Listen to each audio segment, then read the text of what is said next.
the time, 'cause I wanna freeze this moment. Make it mine, hold you close. Now my heart's wide open. When I'm with you, suddenly I feel no pain.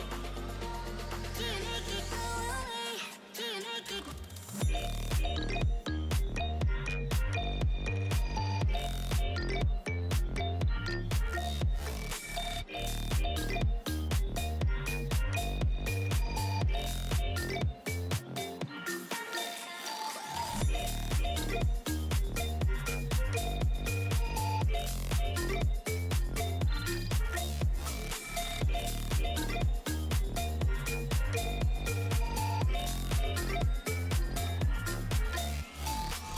Stop the time, 'cause I wanna freeze this moment. Make it mine, hold you close. Now my heart's wide open. When I'm with you, suddenly I feel no pain. Do you make it go away? Do you make it? Do you make it go away? Do you make it? Do you make it go away? Do you make it? Do you make it go away? Do you make it go away?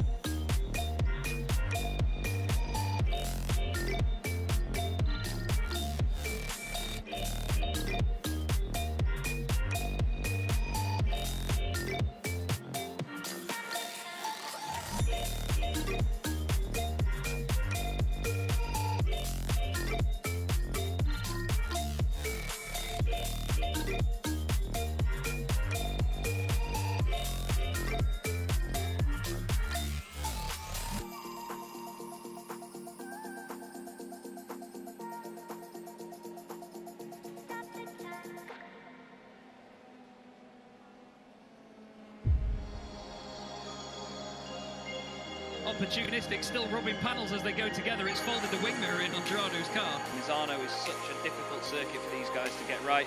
There's a lot of start-stop sections around the back. It's a very, very quick section as well. It's a fantastic start from the 23. They're 4 wide there by the look of it.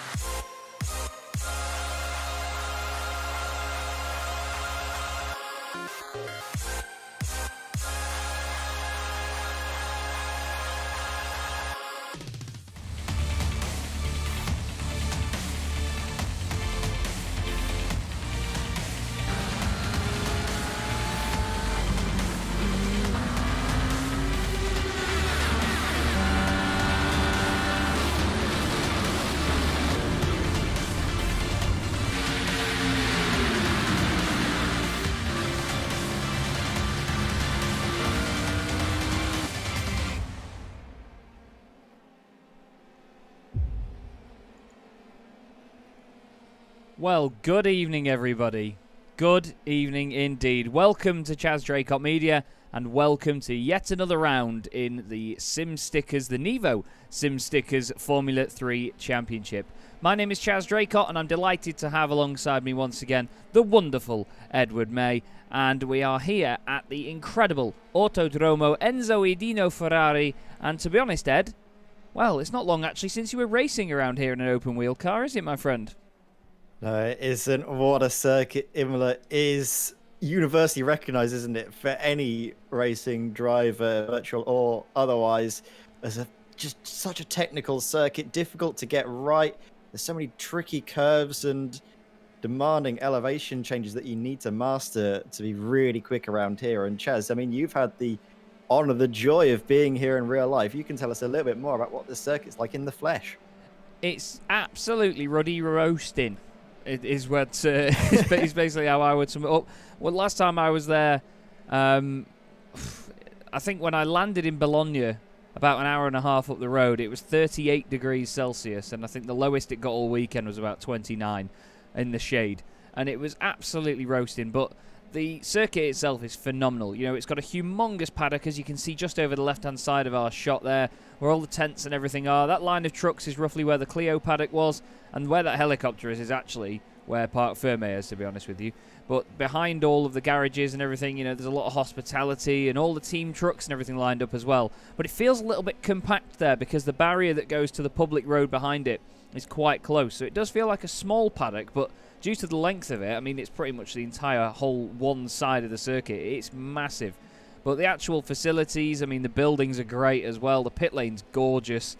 And it's Imola. It's such a legendary place. You know, walking down to Tamburello and seeing all the flags and everything hung up on the barriers for Ayrton Senna and all of the memorabilia that was left there. It's pretty eerie, to be honest, but it's a hell of a place to be.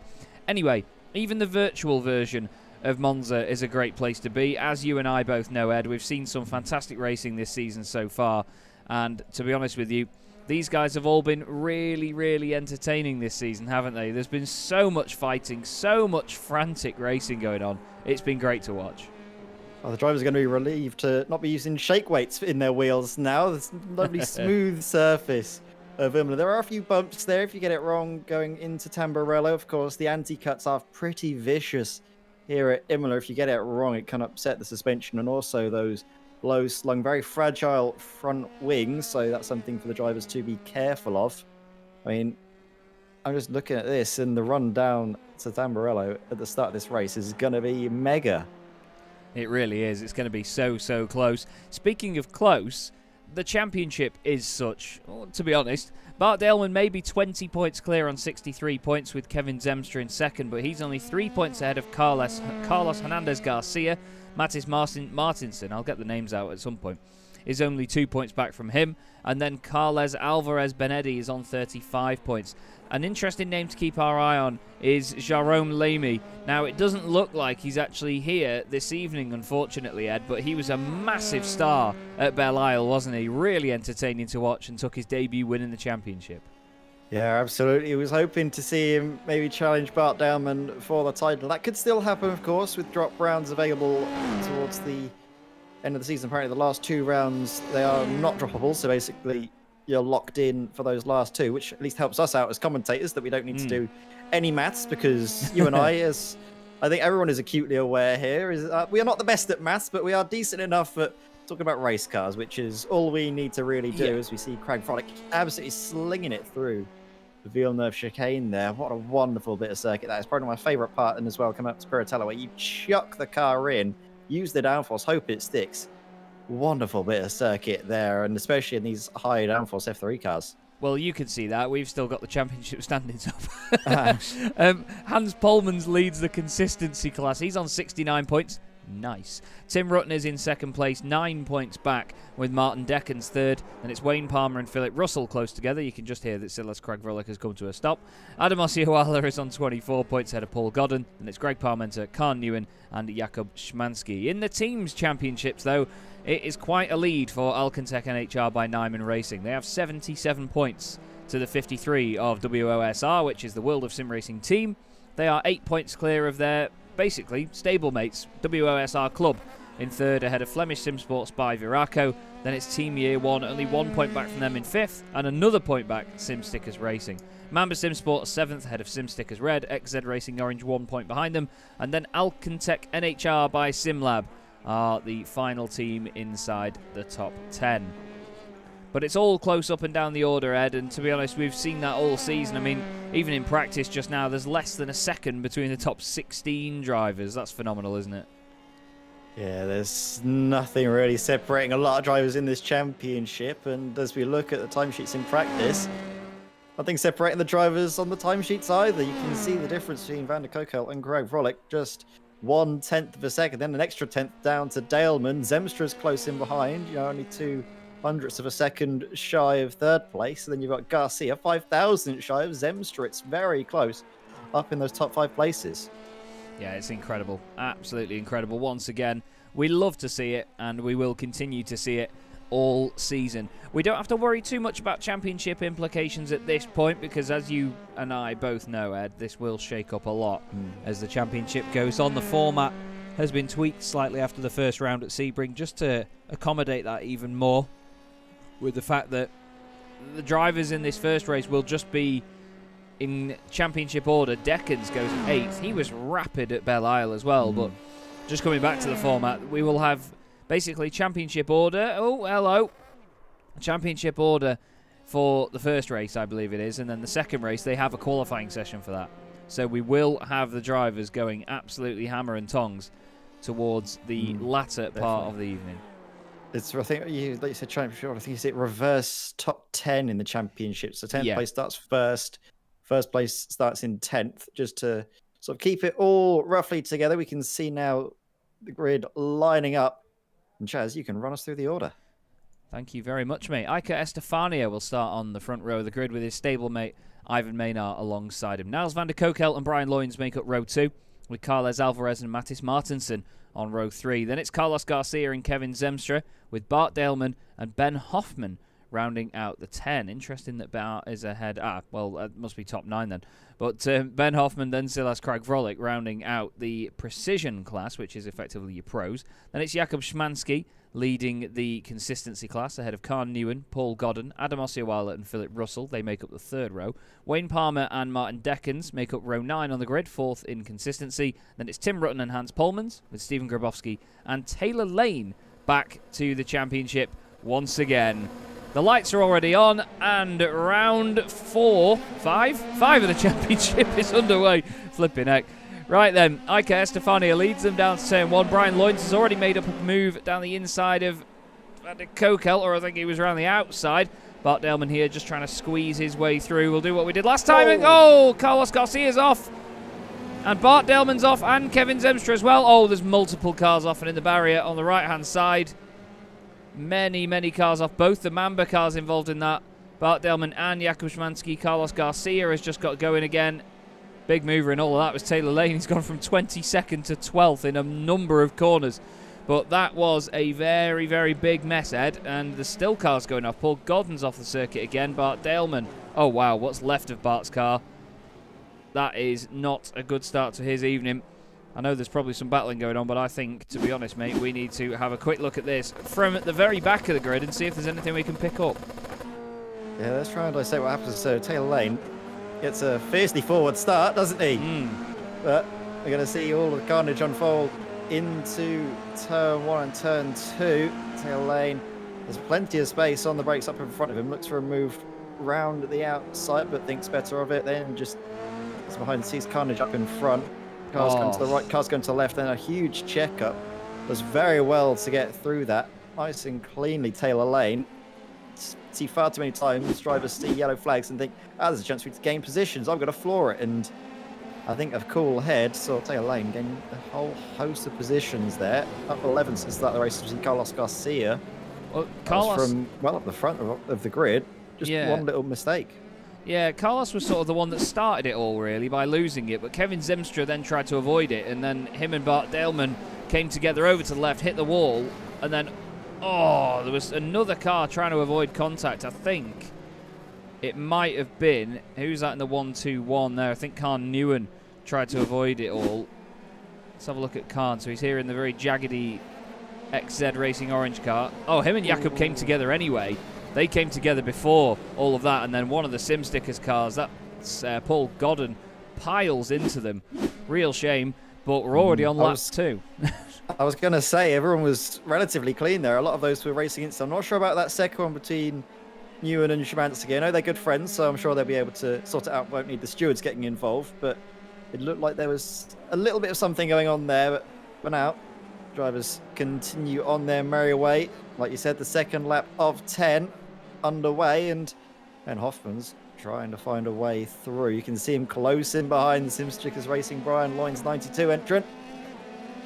Brian gets a nice run, actually, didn't he, through there? That was very good. Iker Estefania is still in the lead, but only just ahead of Niels van der Kokel, who, of course, is right up there in the championship after he had a very promising first round at Sebring. Let's have a look at what the slipstream looks like as we come out of Rivazza at the bottom of the hill. Tuck right in, and this is going to be some mighty slipstream down here. Nothing to do with fuel saving in this race here, Ed, in the first one of the day. This is just pure sprint racing right now. As the car coming out the pit lane, I think that's Zemstra. This is all a sprint race right now. No fuel saving, no strategy. Here's Iker just, he didn't leave the room on the inside. He tried to take it, but you and I both know how difficult it is to go too wide through there, mate. It's so tricky. I think I had a too wide moment in the Formula 1 that was very close to contact. If not, there was a little bit of tyre banging. It's so tricky because the natural momentum of the car is to sort of drag across each other's lines. So difficult to run too wide through there. It's such a high-speed, tricky section by yourself, alone with another car up the inside, as we see Carlos Garcia looking down the inside of Ossiovala up towards Piratel. Ossiovala gets the better run, but as we can see, they're in different classes. Doesn't need to be fought there as... Well, that was a little bit of a scary moment. I think that was Szymanski trying to get out of the way and almost giving Garcia a poor heart attack.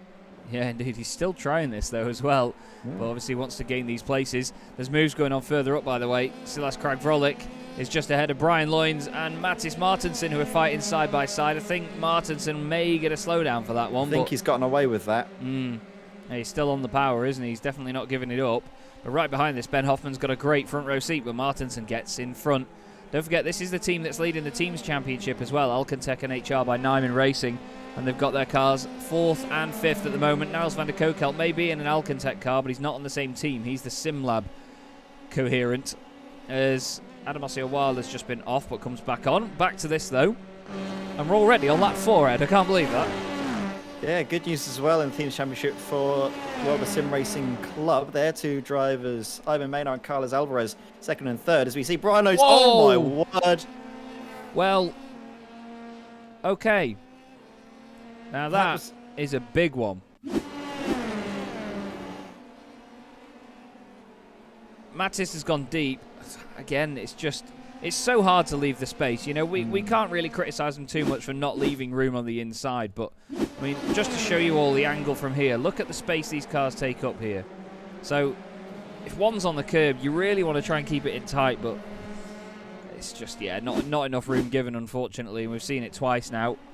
So we know how dangerous that part of the circuit is. But Niels van der Kokelt, he is flying at the front. He's not dropped Ivan Maynard or Carlos Alvarez right now, so it's not that dominant. But the two WOSR club cars, I should say, looking for good points from this race, and they're on course for it at the moment. Yeah, they really are. I mean, this is going to be good for them in the Teams Championship. But, of course, Alcantech look to try and make a step forward to at least help their championship fight out as well. As we have a replay here, this is Brian Loynes going to Variante Alta. Oh, and just the rear over rotates on entry very easily, very quickly, loops it back around, rejoins a little bit sooner than I think he should have done, but still very good job to make sure there wasn't any contact. As the fastest lap of the race so far, Van der Kokelt, even though it's giving the slipstream to Ivan Maynard in behind, is extending his advantage. Maynard, while he was quicker, got an off track, so that will not give him the fastest lap point. I'm glad you clarified that, because that confused the hell out of me for a second there. Really did. Just wanted to have a quick look, actually, while we do have Brian Loynes here in the middle. Right behind him is Taylor Lane on his debut back in the championship. I've not commentated on Taylor in quite a while, to be fair. He's a very good friend of mine.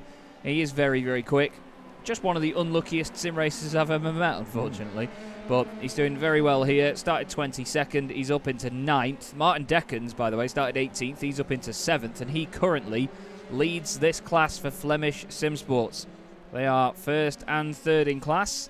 As Anton Dupin very rightly pointed out before, that car looks so good with the sun on it there. We get another chance to look at it here. Oh, beautiful thing. We love that car on here on this channel and in NEVO, don't we? Oh, yeah, the pair of us. We've got a big... I don't know what you would call it, really. A good a fondness. A Flemish... Yeah, fondness. A Flemish fetish. Yeah. I'm glad you said it, not me. I didn't know what flies and what doesn't here on Chaz Draycott Media, but I'm glad we know that's where the bar is. Anything Flemish flies well on here, mate. Oh, it does. It looks absolutely brilliant. But like you said, Taylor Lane, not very lucky, but I think was used up all of his luck in that first lap moment, didn't we? Where he saw him gain a whole host of positions. I think up 11 places from the start of the race for Taylor Lane, made another 2 in the subsequent laps. Now up into 9th place overall, 2nd in consistency, which is where he needs to be, is now fast lap for Krag-Vrolik. That's fast as well. That is rapid. That is a really quick lap time. But having a look, Van der Kokelt is actually extending his advantage for Maynard. Just crept over the 2nd barrier. 136.79 for Brian Loynes as well. So he's flying in the middle of the pack. Carlos Garcia, 136.8. 36.8 for Bart Daleman as well. He's still racing, is Bart. He is the penultimate car running at the moment. He's got Stephen Grabowski behind him, but Bart is still going out there to try and get some points. But we do have battles going on as Hans Polmans moves past Taylor Lane. That is P9 overall. And second in class, which means it's a Flemish Sim Sports 1-2 in the consistency class right now. We do need to go to the front, though, because it's all still to play for. The two WOSR club cars are getting closer and closer together, and Silas Craig-Vrolic is getting closer and closer to them. Again, two Alcantech cars, two WOSR cars, and these two teams are really the ones to watch this season, aren't they, Ed? Because they've got about 40 cars each in the championship. Yeah, here it is as well. A very tricky area of the circuit, especially when you're following a car closely. As we're seeing now, Craig-Vrolic, he's going to have a little bit of twitchiness to try and contend with there as he turns the car in the rear. So eager to break away due to the elevation change. You don't get that rear compression. Then you suddenly do as you hit the apex, but you've already tried to turn in at that point. You need to balance that slight unstableness, but now down the start finish, not quite straight in towards Tamburello. Here we go, Craig-Vrolic with another fastest lap of the race, looking to put a move. He's going to be sent around the outside, but can he get enough speed through? No, he doesn't. Whoa, but that was far too much speed being sent through from Carlos Alvarez, and unfortunately he loses out big time. Not just one place, but two, but three, but even 4 and 5. Oh, the rejoin left a lot to be desired, but yeah, just a little bit too much speed by Carles. It was a great idea. He tried to go as late as he could, really threw it in, but unfortunately that little bounce and that there just unsettled the car enough, and then it seemed like he struggled to get it in gear after that as well. And now he finds himself down in 10th position, so that means that there's two Alcantech cars on the podium. This right here is Ivan Maynard, the final WOSR club car, not just on the podium, but one of only two in the top 10. Carlos Alvarez and Carlos Garcia are 10th and 11th right now. Don't think any of their other teammates are here tonight, so it's the three of them. But yeah, I tell you what, it's certainly looking good for Alcantech right now. Yeah, and I mean, Alcantech won't want me to say this, but whisper it. There could be a 1-2 on the cards. They could get both the top and second step of the podium, because Craig-Vrolic, he is on an absolute charge, putting out fastest lap after fastest lap in his pursuit, not only of that third place, which he was able to get with a great move the outside, just sending Carlos Alvarez a little bit too brave on the brakes. Now coming up to Tamburello, won't be close enough to make a move on his teammate Ivan Maynard. Craig-Vrolic now, you can see, closing down that gap around about 0.6 of a second as they come into the braking zone, hitting the apex perfectly on the left and right, closing that deficit down in towards Villeneuve as we see, oh no, into Tamburello actually, oh, a big moment there, bumping over the anti-cuts. Hans Polmans is going to lose out, not just once but twice. Yeah, and one of them is Carlos Alvarez as well, who's of course in the precision class. He sends it down the inside of Taylor Lane. Carlos Garcia's got past Hans Polmans as well. He doesn't need to worry about these guys because it's all about class position where you score your points, but Carlos Alvarez needs to be careful right now not to disturb this battle too much. Taylor Lane will be absolutely on pins right now because behind all of this, Hans Polmans could just sneak through if these two WOSR cars open the door. Carlos Garcia looks down the inside, but there's nothing there. Alex Johnson in the chat, by the way, saying we might have 40 cars in the championship, talking about Alcantech, but all of them crash all the time. Now, I like that. But look, all of a sudden, Carles and Carlos have both sort of held each other up a bit here, and Taylor Lane's been able to open up a tiny, tiny gap. We're already on lap 8, though, Ed. There's only a couple of circulations left to go here. Hans Polmans has suddenly lost a lot of ground in this fight. I'm not sure if he's going to get that back. He might be able to when they then make the move on Taylor Lane, but I'm looking closer towards the front of the field, and Ivan Maynard is under a lot more pressure from Silas Craig-Vrolic this time by his lap 9 is started by these pair coming down towards Tamburello. You can see that closing speed ever closer to the 28 is going to go for the move down on the inside. Who is last of the late breakers into Tamburello? They're so close, a minor lockup from Ivan Maynard, and again Craig-Vrolic gets it absolutely nailed. That was great from Craig-Vrolic, to be fair. That took massive guts because, if I'm honest with you, Ivan squeezed him to the apex. He moved across in the braking zone, which you just don't do. He did move across to the left-hand side, and wow, Silas stuck with it. Silas was so brave there. Look at this. Chucks it down the inside. Ivan comes across to the apex, but The only reason that he doesn't hit the apex and Silas is the fact that he's just carrying too much speed. That was incredibly close. And now Ben Hoffman, after cutting the corner a moment ago, has got an almighty slowdown, I believe. And now he's fighting with Alvarez, I should say, and Garcia.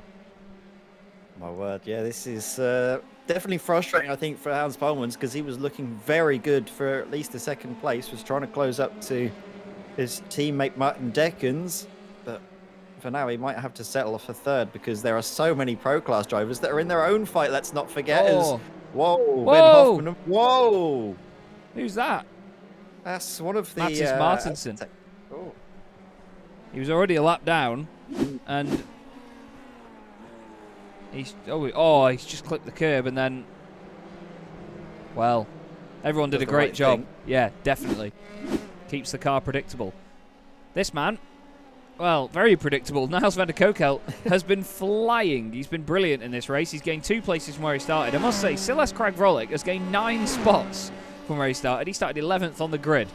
That is fantastic driving by Silas, and he's going to be in an Alcantech 1-2. They may be in slightly different teams for this championship, because this is Alcantech NHR by SimLab, and Silas is in Alcantech NHR by Nyman Racing, but still, they will be very, very happy, because, to be honest, in the overall championship, in their stable of Alcantech, they will be very, very happy. This isn't over, though. Brian Loynes and Iker Estefania, our original pole sitter, still having a bit of a scrap here. Martin Deckens behind as well.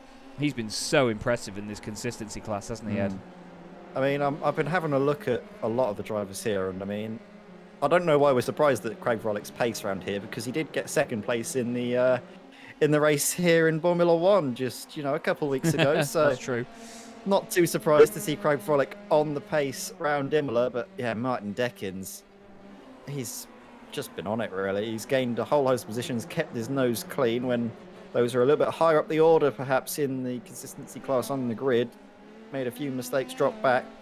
Going to be a very good result for him, but also a very good result for this man who's coming up through the final couple of corners now. What a drive from Niels van der Kokelt. It has been an absolute corker through Rivatsa one more time, mounts the curb, plants his foot to the floor, and it's going to be the second win of the season for number 47, Alcantech NHR by SimLabs. Niels van der Kokelt, brilliant performance. Silas Kragvrolic makes it a 1-2 for Alcantech. Ivan Maynard manages to finish in third.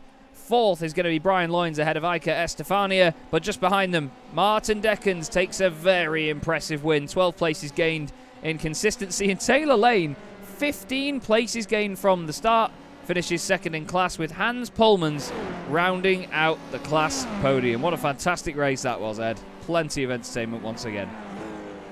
Imola, it doesn't disappoint, does it? It always gives great entertainment. I mean, some of those moves that Kragvrolic was putting on were absolutely mind-boggling into Tamburello, slinging it down the inside, around the outside. It didn't matter to him. He was going for it no matter what. But this man, he commanded that gap from start to finish. Van der Kokelt, take a bow.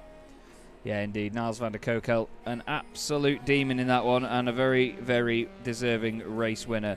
Really, really impressive performance all the way through. As soon as he got that lead, he was just gone. He made the move when it was necessary, and then just completely disappeared up the road. We're just waiting for the last couple of cars to cross the line and get done, and then we will be able to bring you the race results. We had lost only, I believe, 2 cars from that one. Paul Godden and Stephen Grabowski did not finish the race, but we do now have the race results, Ed, so we will go through them before we then take a break ahead of the second race. But Niels van der Kokelt wins the 5th race of the season, 1.8 seconds clear of his teammate Silas Kragvrolic, but that's an amazing performance all the same by Silas. Ivan Maynard gets a podium for WOSR, but they'll be thinking what if after starting a lot higher up. Brian Loynes finishes 4th. Great race for Brian. Another solid performance. He was great at Belle Isle as well. Iker Estefania finishes 5th, and then we have the top 2 consistency class drivers. Martin Deckens for Flemish Sim Sports and Taylor Lane for Fiercely Forward. Carles Alvarez and Carlos Garcia finished together in 8th and 9th, with Hans Polmans rounding out your top 10 with a podium in class. Ben Hoffman is 11th, with Tim Rutten in 12th. Philip Russell, in a very quiet race, is 13th ahead of Adam Osceola. Wayne Palmer is 15th, with Khan Newen in 16th place, the last car on the lead lap. After that, it was Kevin Zemstra and Bart Daleman. Joining them one lap down was Mattis Martinsen and Jakub Szymanski. And like I said a moment ago, the drivers that did not finish the race were Stephen Grabowski and Paul Godden. Well, plenty of entertainment to get us started there, Ed. We have a much longer second race coming up soon, but before that, we've got a qualifying session. Based on what you've seen there, is there anybody that you've got your eye on? Well, we know that Bart Daleman, he'll be hungry to try and make up for the disappointing showing in the first race, all the way down the order. But, I mean, Niels van der Koekout, that was some good pace he showed. And Craig Frolic, the way he moved up the field, I'd be surprised if I didn't see him right up there in qualifying as well as, you know, based on his performance in Formula One. So plenty to look forward to. Several drivers, of course, World of Sim Racing, they're going to have the fire up their backsides thinking what could have been. They're going to be hungry to take something from this next round. So, you know what? Don't go anywhere. It's going to be great. It is going to be an absolute corker. Of course, Ed and I are just going to take a quick break while we get into the next session. But based on those results there, we should be in for a lot of fun. You just bear with us a couple of minutes, everybody. And Ed May and Chaz Draycott will be right back with you here on Chaz Draycott Media for the NEVO Sim Stickers Formula 3 Championship.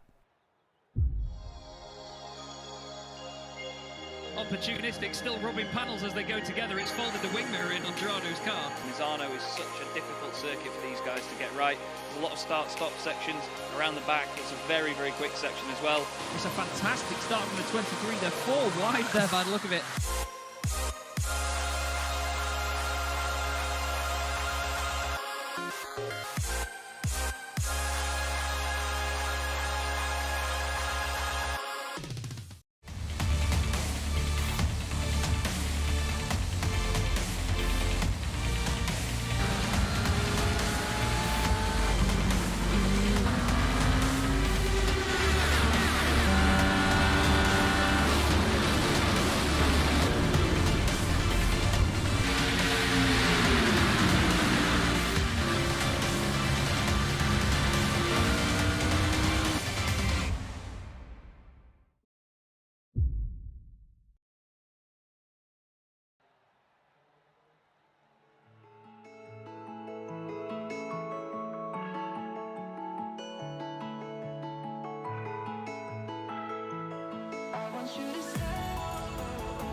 forget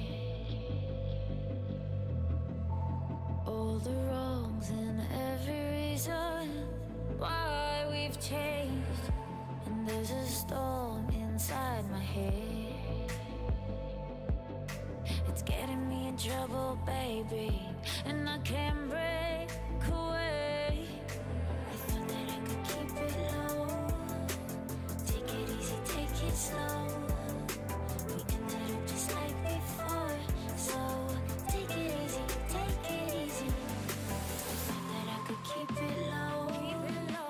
Take it easy, take it slow. We ended up just like before, so take it easy.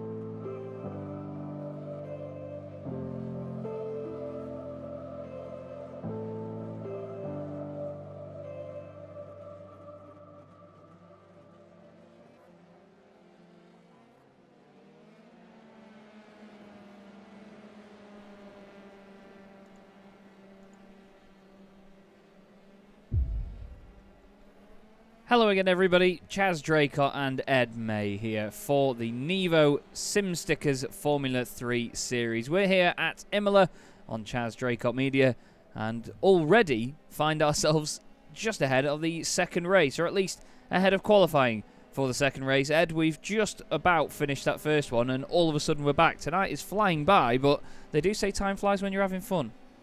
It really does. And how do you not have fun when you've got F3s to come and take over at the amazing Imola circuit here? It's had a bit of a roasting day, is it? 33 degrees ambient air temperature. Temperature, I think, on the track, rather in terms of in the air, it's 25 degrees. So still not chilly by any stretch of the imagination. Drivers will need to look after the tyres, especially considering this race is a lot longer than the sprint that we have just seen.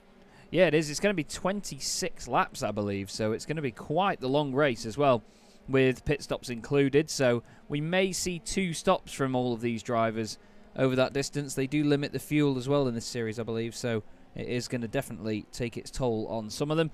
Just out in practice at the moment ahead of qualifying, and there are a number of drivers that are just absolutely on it straight away. No proper times on the board yet. Everybody's all sort of come out at once and are having a bit of a battle, but I mean, you can just see the beautiful scenery around here at Imola. It's such a beautiful place, so many hills and so many trees, and the amazing thing is as well is when you do see the scenery, there's a lot of different trees. You know, it's not just all the same tree, especially in iRacing's case. It's not just copy and pasted time and time again. A few of them might be, but honestly, the scenery around here is so... It's authentic. It's very authentic Italian scenery. It's absolutely great. The only thing that was a bit of a pain when I was out there was the absolutely unbearable noise that are they called cicadas? Cicadas? The big... Cicadas. Cicadas. The noise those things make is unbelievable. If anyone hasn't seen any of my vlogs before, then what are you doing? But there is a vlog where I do go to Imola, and one of the first things I talk about is the noise that the cicadas make. And you will hear it, but they do it in a wave. Like, they don't just sit there and buzz consistently the whole time. They do it in a wave. It's a really strange noise, but yeah, there's a lot of them about around there when it's hot. And I tell you what, I don't sort of I get like flashbacks of that noise. It's like PTSD. But even thankfully, here we don't have that noise. Instead, we have the sounds and sights of these F3s. Not the way Bart Daleman goes. Was at the top of the timing sheets when he was at the first, competitive lap time of practice, but he's got a definite point to prove after that first race. It involved an incident that wasn't really anyone's fault, just taking evasive action, all the cars sort of merged into one another, that he's definitely got something to prove in terms of this championship fight if he wants to make a break for the title. Having a look though at the championship standings, a lot of those big hitters were actually taken out in that initial incident. Obviously, Kevin Zemstra and Bart Daleman the two drivers that came together. So that's at least some saving grace for Bart, but it does mean that it'll get a lot closer throughout the whole of the field now.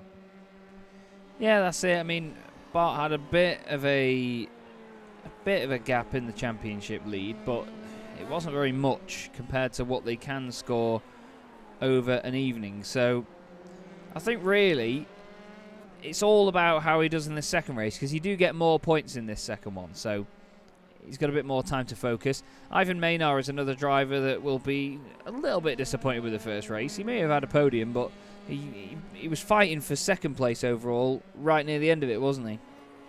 Yeah, he really was. So we're going to see what Maynar can manage here in qualifying. Of course, it's not quite time yet. Drivers getting acclimatized to the track conditions, but in just 30 seconds, we'll see the drivers getting onto the track good and proper for the qualifying session. Not a solo qualifying either, so traffic can play a part. Maybe teammates will try and work together, because there's a lot of time you can make up down that start-finish straight in terms of slipstream. Yeah, definitely. You don't want to start too close to the car in front of you either. That's one of the main things. You have to start with quite a bit of distance between the pair of you. Then by the time you get to that second car, the car in front, then you will be absolutely flying. And, well, Brian Loyne's certainly testing his brakes there as the session comes to an end. We just wait now during the silence. And then suddenly, cars will pour out of the pit lane. They'll just pop up on our left-hand side there.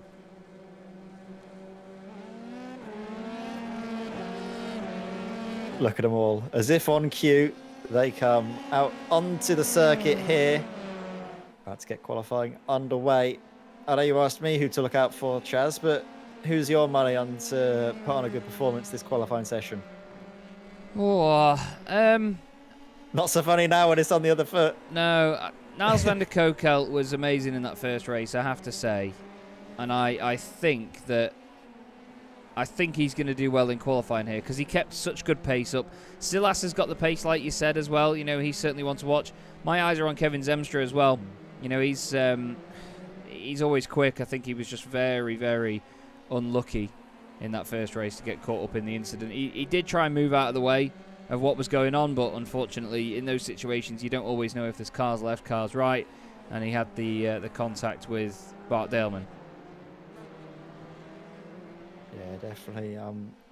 Looking up and down the order to see who can go through. Craig Frolick not on circuit as of yet, but I'd imagine he'd be certainly up there as well. A lot of those Alcon Tech drivers do seem to have decent pace around this circuit. Like we said, like we had mentioned in the chat, there's about 40 of them, but they do have an unfortunate habit of crashing. But now qualifying's about to get underway, and I think the first lap is going to be started in anger by this man, Kevin Zemstra. Is indeed. Although Philip Russell actually just up the road by the look of it. Oh, no. Apparently not. Philip's having a bit of a blink in and out. Now, he was talking earlier about the fact that he did have some connection issues, so that might be something to do with it, with the fact that it's come up there like that. So we'll have to just hope and pray for Philip that the problems do not continue. 20 minutes of qualifying we have here, and as mentioned, very rightly so by Ed, Kevin Zemstra is the first drive around. As well, around goes Tim Rutten, and he just kisses the barrier.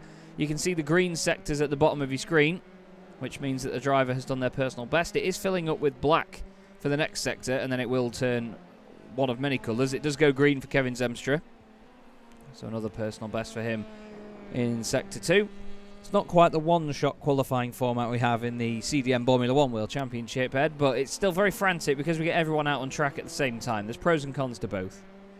Yeah, definitely gives us plenty of action. 20 minutes of drivers all out on the circuit together, lapping in anger, means that sometimes tempers flare if you get held up on a lap, or if you make a mistake here and there. You're constantly trying to push the limits time and time again. Track limits as well, especially we saw in Formula 1 drivers getting caught out, didn't we? So that's something to bear in mind here. 1x track limit infringements invalidate your lap time completely here, but this looks like a very measured lap from Kevin Zemstra. Not too aggressive, just looking to get something decent enough on the board. And then he's going to start to push more and more. The tyres do also take a couple laps to properly get up to temperature in these F3s, so I wouldn't imagine that 1 minute 37.89 that Zemstra's just done will be enough for pole position, but I will definitely imagine that times will come down and down. As for me, my Yep, I'm on overlay, here we go. He's on it. I hate that it does that. Very, very Deckens. tricky.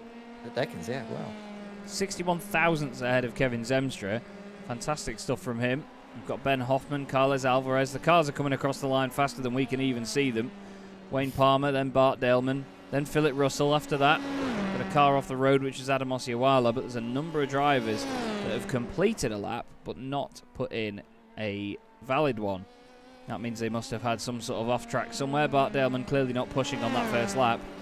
He was clearly just chilling first time round to make sure that he could get a bit of clean space and crack on with it from here. We'll go on board with the reigning champion and current championship leader.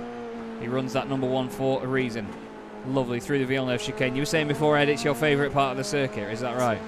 It's brilliant. You just chuck it in, hope it sticks, then you need to slow down for the right-hander just enough time while carrying the right amount of momentum with these high downforce cars, and then into Tosa, try and get the late apex and power up the hill towards Piratella, where again, chuck it in, carry the speed, careful of the exit.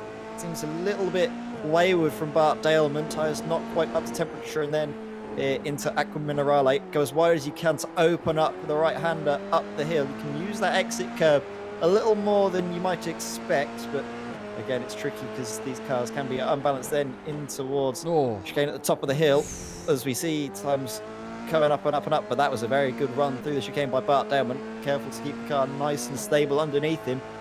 And then here we go, the final 2 corners. The first one tricky, slowing downhill, trying to keep the rear in check while carrying the speed through. Then the second one is all about carrying the momentum. But again, Bart Daleman a little bit off the apexes there. Again, the car not responding as he's hoping. As he comes up to the line, he's going to hug very tightly towards the wall. Breaks the timing beam and goes second fastest. Niels van der Kokel's time of a 37.0 is very, very fast. Martin Deckens is incredibly quick as well. He's in third place with a 37.32. But that's good for Bart to be right up there off the bat. He'll be pretty pleased with that. Adam Osiawala is going to be the next car to cross the line. He's just about to complete, hopefully, his first valid lap of the session. 1:37.003 to beat. It's not quite going to be there, but the timer does sort of run over for about a second. I think it's going to be about a 1:40.2, it said. But look, there you go. There's a second delay from it sort of rendering. So whatever time we see flash up, you basically take a second off it. Silas Craig Vrolik is about to go across the line as well. He hugs the wall on the right-hand side, much like Bart Daleman did. And it's going to be a 1:37.0 by the look of that. And with an off-track though, I think so that's why it hasn't counted. But that would have been tied for pole position because that was a 1:37.003. Would have tied with Van der Kokel. I think Van der Kokel probably would have kept it by virtue of setting it faster. But, well, it didn't need to have that tiebreaker because through he comes. Driver that's really on form here in Monza. Brian Loynes, sorry, 36.8. Brilliant by Brian. Brilliant time.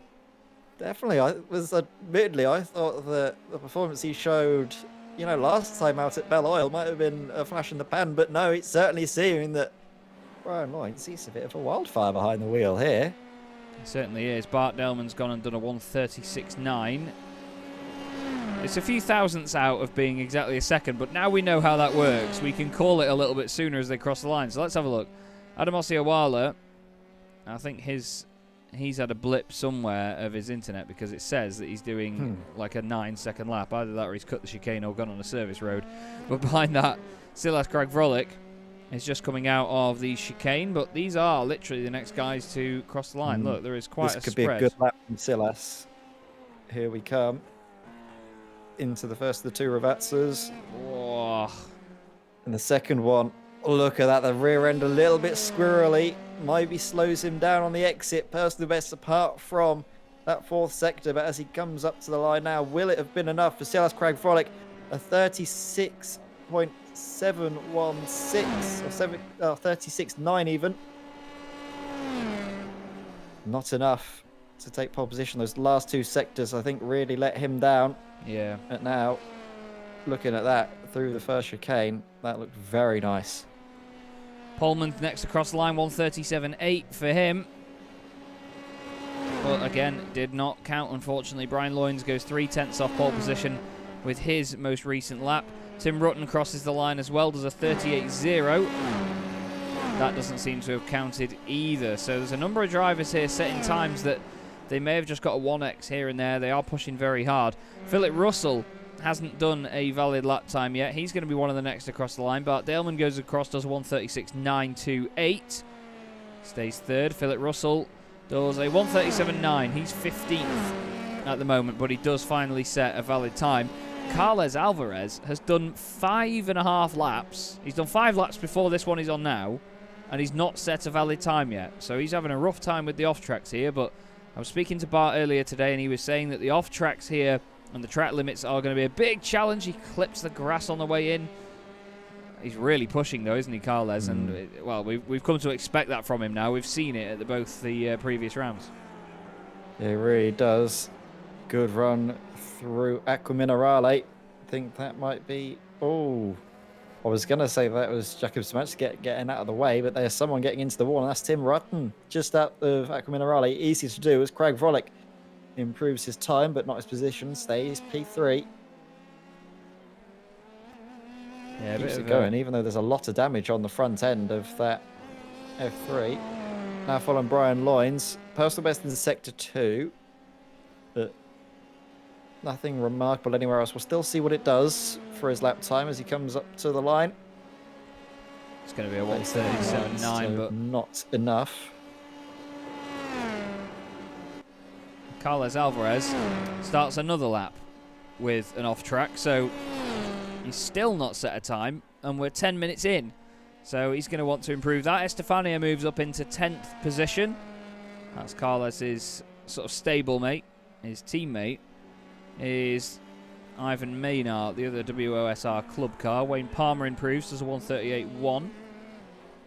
Can always see the times coming in across the bottom. I do love the qualifying mode these days in SDK. I didn't really used to like it, to be honest, but when you do have a good, busy qualifying session going on, it's nice to know who's going to be next up. Adam Osiawala will be next up, as it displays there. Basically, it shows Zemstra could be on a good one here, Chaz. Oh, yeah, 2 personal bests, actually, at the start of the lap. I need to change that colour. It's a bit harder to notice, isn't it? It's a very good system, though, isn't it? The qualifying mode. We'll see Osiawala come up to the line now. Was in 19th place. I think will remain there. Lap time not showing because we'll assume that there was an off-track somewhere around that lap. Craig Frolic does not improve with a 38.2. Zemstra does not improve with a 37.5. Oh dear. Oh dear indeed. Osiawala hits the waller. Osiawala. Need some work on that one. I have just slightly changed the green that we're using for the best sectors, so they're easily more identifiable at the bottom. Any yellow sectors are basically a sector where a driver hasn't improved. Greens are the ones where they have. Carles Alvarez crosses the line, and he's still not done a valid lap time. So the WOSR club driver needs to pull his finger out here, to be honest with you. Not quite sure how you say that in Spanish, so someone can get on the radio and tell him, but we know he's quick, is Carles, but it's just inconsistent at the moment and not able to do the times. Wow. Yeah, Daleman, 136.781, 64 thousandths off pole position now. I was having a look, and if I was looking at the previous bests, and I thought if he nails that last sector, because he was a little bit out of shape coming through there last time, he'd be on for a very good lap, and he seemed to have nailed it down. Kevin Zemstra, though, personal best, 2nd and 3rd sector. That could be a really good time there for the driver currently in 7th place to make up a whole host of positions. He hasn't quite been finding the pace in this qualifying session. I think you and I were quite expecting, Chaz, but we'll soon see what he can manage as we keep on board with... Oh, sorry. Well, we weren't going to keep on board with him. No, we're going to follow now Kevin Zemstra out of the final turn. Oh, that was a little bit too wide. I think that might be an invalidation of the lap time. We'll see if he's got it inch perfect or just run a little bit too wide. Oh, 37.1. That's not going to be a bad time at all. But yeah, did not count. Oh, man. And Osceola and Szymanski both have penalties, apparently, so they cannot go back out in the session. That's really, really gutting. Where is Carles in all of this?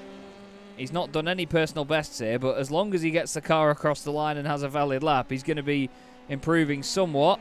That looked like a really, really quick time there, to be honest, and it was all right. 1:37.3 puts him 8th, just ahead of his teammate Ivan Maynard, so he's finally got a time on the board, and that's what counts. Paul Godden's going to want to be improving right now, isn't he, Ed? He's down at the moment in 19th place. Szymanski and Osceola, the only two cars not out on track, and they can't go out, as Jakob has said in the chat, but Godden only 1.8 seconds off, to be fair, and that shows you how close this field is. I mean, the top 14 are separated by less than a second. Yes, whoa, Van der Kokel extends his advantage up at the top of the timing sheet. It's a wonderful lap put in through by the Alcantech NHRI SimLab driver. And I mean, that 47 is looking rapid around here at Imola. And it's not going to have an easy time, of course, in the race. Drivers will be able to gain from him in the slipstream. Any drivers essentially within half a second of Van der Kokel's lap times will definitely be in with a shot of at least a podium, if not a race victory potentially. But the consistency that Van der Kokel is showing by putting out these laps time and time again. I mean, he's just gone purple, I'm seeing, in that second sector. This could be a really good lap time for Van der Kokel again. Yeah, looking good so far. Taylor Lane also on a good lap here, actually. He's done 2 personal best sectors. Can't see a representative time yet. He doesn't improve, actually. 9/10, nearly a second off Chaz. the fastest. Another purple. Van der Kokel has gone purple yet again. He's on an absolute mission here. Monsters his way through Variante Alta, and then Rarazza's 1 and 2 upcoming. All that separates him from potentially grabbing pole position with 2 hands. Look at that, nice and stable. Then looks to turn in nice and early, which he does. A little bit squirrely on the exit, but it seems to be a good momentum carried out of that final turn up to the line. He's not hugging the inside though, which tells me that might not be enough. We'll see as he comes up to the line. What will it be? Invalidated. Not enough. Invalid. As Bart Daleman is now off the road. Not quite sure what's happened there. Just a little off. Everybody has them. Mattis Martinson's a driver we've not seen much of this evening in the number 15 Alcantech NHR by Nyman racing car, and he won't want us to have seen that. We have multiple cars off though as well. Kevin Zemstra has just been off the road, and so too has Carlos Garcia. I think maybe the two of them coming together. Hopefully not, but no, they just went off at identical times. Wow, that's a big old off for Carlos Garcia. That is a big, big moment, that one. Manages to carry on though, but I can't imagine the bottom of that car is feeling good. Brian Loyne's holding on in 3rd place though at the moment, Ed. That's 3 teams in the top 3. Yeah, it's wonderful to see as well. Martin Deckens, what a performance he's been putting on currently in the pits, but that Flemish Simsports car well up there in qualifying, and that's in the consistency class, so it's looking brilliant for the number 127 as Craig Frolic improves, makes up a couple places, goes from 4th to 2nd on the front row of the grid provisionally. And that's a now Alcantech NHR 1-2 SimLab with Van der Kokel on pole and Lehman Racing in 2nd. Yeah, I'll be really, really pleased with that. And like we said before, Silas has got fantastic pace around here. He learnt it in the twitchiest of all cars in the Pro Mazda as we had Formula 1 around here just a week or so ago. And right now he's making this Formula 3 car work well. Someone else who's making it work well today is Taylor Lane. He's currently 2nd fastest in the consistency class. 11th place though to Martin Deckens 5th. It's so similar to how qualifying went at Belle Isle, isn't it really, Ed? Because Deckens was right up there for that one. There it is. Look at that. The rear end sliding out after the rise of Aquaman O'Reilly. That is really showing how on edge these drivers are in these qualifying sessions as we watch Taylor Lane. Oh, a little bit squirrely on the exit. That slowed him up. Don't think that's going to be an improvement there because he looked like he lost a lot of time there just on the exit. In behind though. Who was that? That could have been Craig Frolic. I'm not sure, but up to the line. Tim Rutten. doesn't improve. No, it looked like he was going to for a second because he did 2 personal best sectors on that lap. It is Craig Vrolick just behind Taylor Lane, but he's only done 1 personal best sector on this lap. Does Taylor improve? I don't think he does. Does he? Yes, he does, up to 9th actually. Splits the 2 WOSR Club cars. Craig Vrolick. And Craig Vrolick does go faster. Flipping heck. Brian Loynes now. Brian was improving to the last corner, sorry. No, I was literally about to touch that as well. He's going to be under pressure for Brian Loynes, but turns out, no, Brian with a late mistake. And now Craig Vrolick, he's been released, but the track, I've been keeping an eye on it, Chaz. It has been getting a little bit hotter as the session was going on. It started off, I think, as we came into practice at 33 degrees. It's climbed up to 37 now. Oh, right. As we hit, well, we've hit 1 p.m. in sim time. The sun's very high in the sky, beaming down on the asphalt, and Craig Vrolick decides that's enough of that. Not going to be taking any more part in qualifying. No, not long to go now anyway, to be fair. We've only got 45 seconds, 40 seconds by the time I've said it. This is Carlos Garcia, currently in 6th position, 4 and a bit tenths off the top spot, which isn't bad really. The number 51 car. Been going really well this season. But these guys, I tell you what, they've been very exciting, but they have been caught up in bits of contact here and there. Have the WOSR team. Same with the Nyman Racing, or sorry, Alcantech cars. But it's an all Dutch front row as well, I must add, actually. Nels van der Kokelt and Silas Craig Vrolick, both Dutch drivers. And it's Bart Daleman, the Belgian, in 3rd. Brian Loynes, the Brit, in 4th. And then, much like we always do with the WOSR cars, they sort of alternate with other nationalities, because all the WOSR drivers are Spanish. We've got Carlos Garcia, Spanish. Then the Dutch Kevin Zemstra. Carlos Alvarez, Spanish. British Taylor Lane. Spanish Ivan Maynard. Swedish Mattis Martinsen. And then Spanish Iker Estefania, who is also out there as well. So all 4 of them will be starting line astern on the left-hand side of the grid. Or at least the right-hand side of the grid. And right now, I don't think this is a fast lap by Carlos Alvarez. He's just sort of slowing it down. The car sounds fantastic, though, I must say. And he's maybe giving his teammate a little bit of slipstream out the final corner, but he's not calculated that brilliantly. His teammate moves to the right. Giving him enough. No, he's backed off. Backed off. Yeah, and that is the end of qualifying. So Nels van der Kokelt will take another fantastic pole position. He will be very, very happy with that one. As the 2 WOSR cars sort of pose for a photo shoot maybe on the main straight. Everyone will be sitting in the pit lane telling them to get on with it because they want to race, but you can hear the wonderful engines of these Dallara F3 cars. The F317, I believe it's called, from 2017. And now, no cicadas either, which is nice. We just hear a slight hustle and bustle of Imola. The trees sway in the wind, the crowds also sway in their 2D ways. But it's, I mean, look at that wonderful shot as they go up the hill there from Tosa. Fantastic part of the circuit, that, where you really build up the power up to Piratella. A lot of slipstreaming can happen there, can't it? So it can be, actually, an overtaking opportunity. It's just there's a big compromise when you go for it. Yeah, I had that dilemma many a time in the tricky little Pro Mazda, thinking, oh, could I send it into Piratella?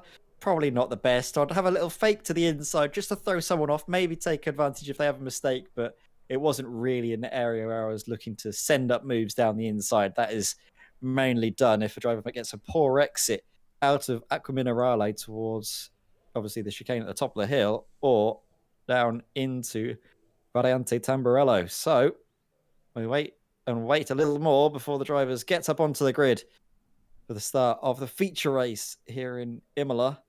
But what a grid we have. I mean, some things have changed with NEVO, other things have stayed the same, and it's Dutchies and Belgians up at the front.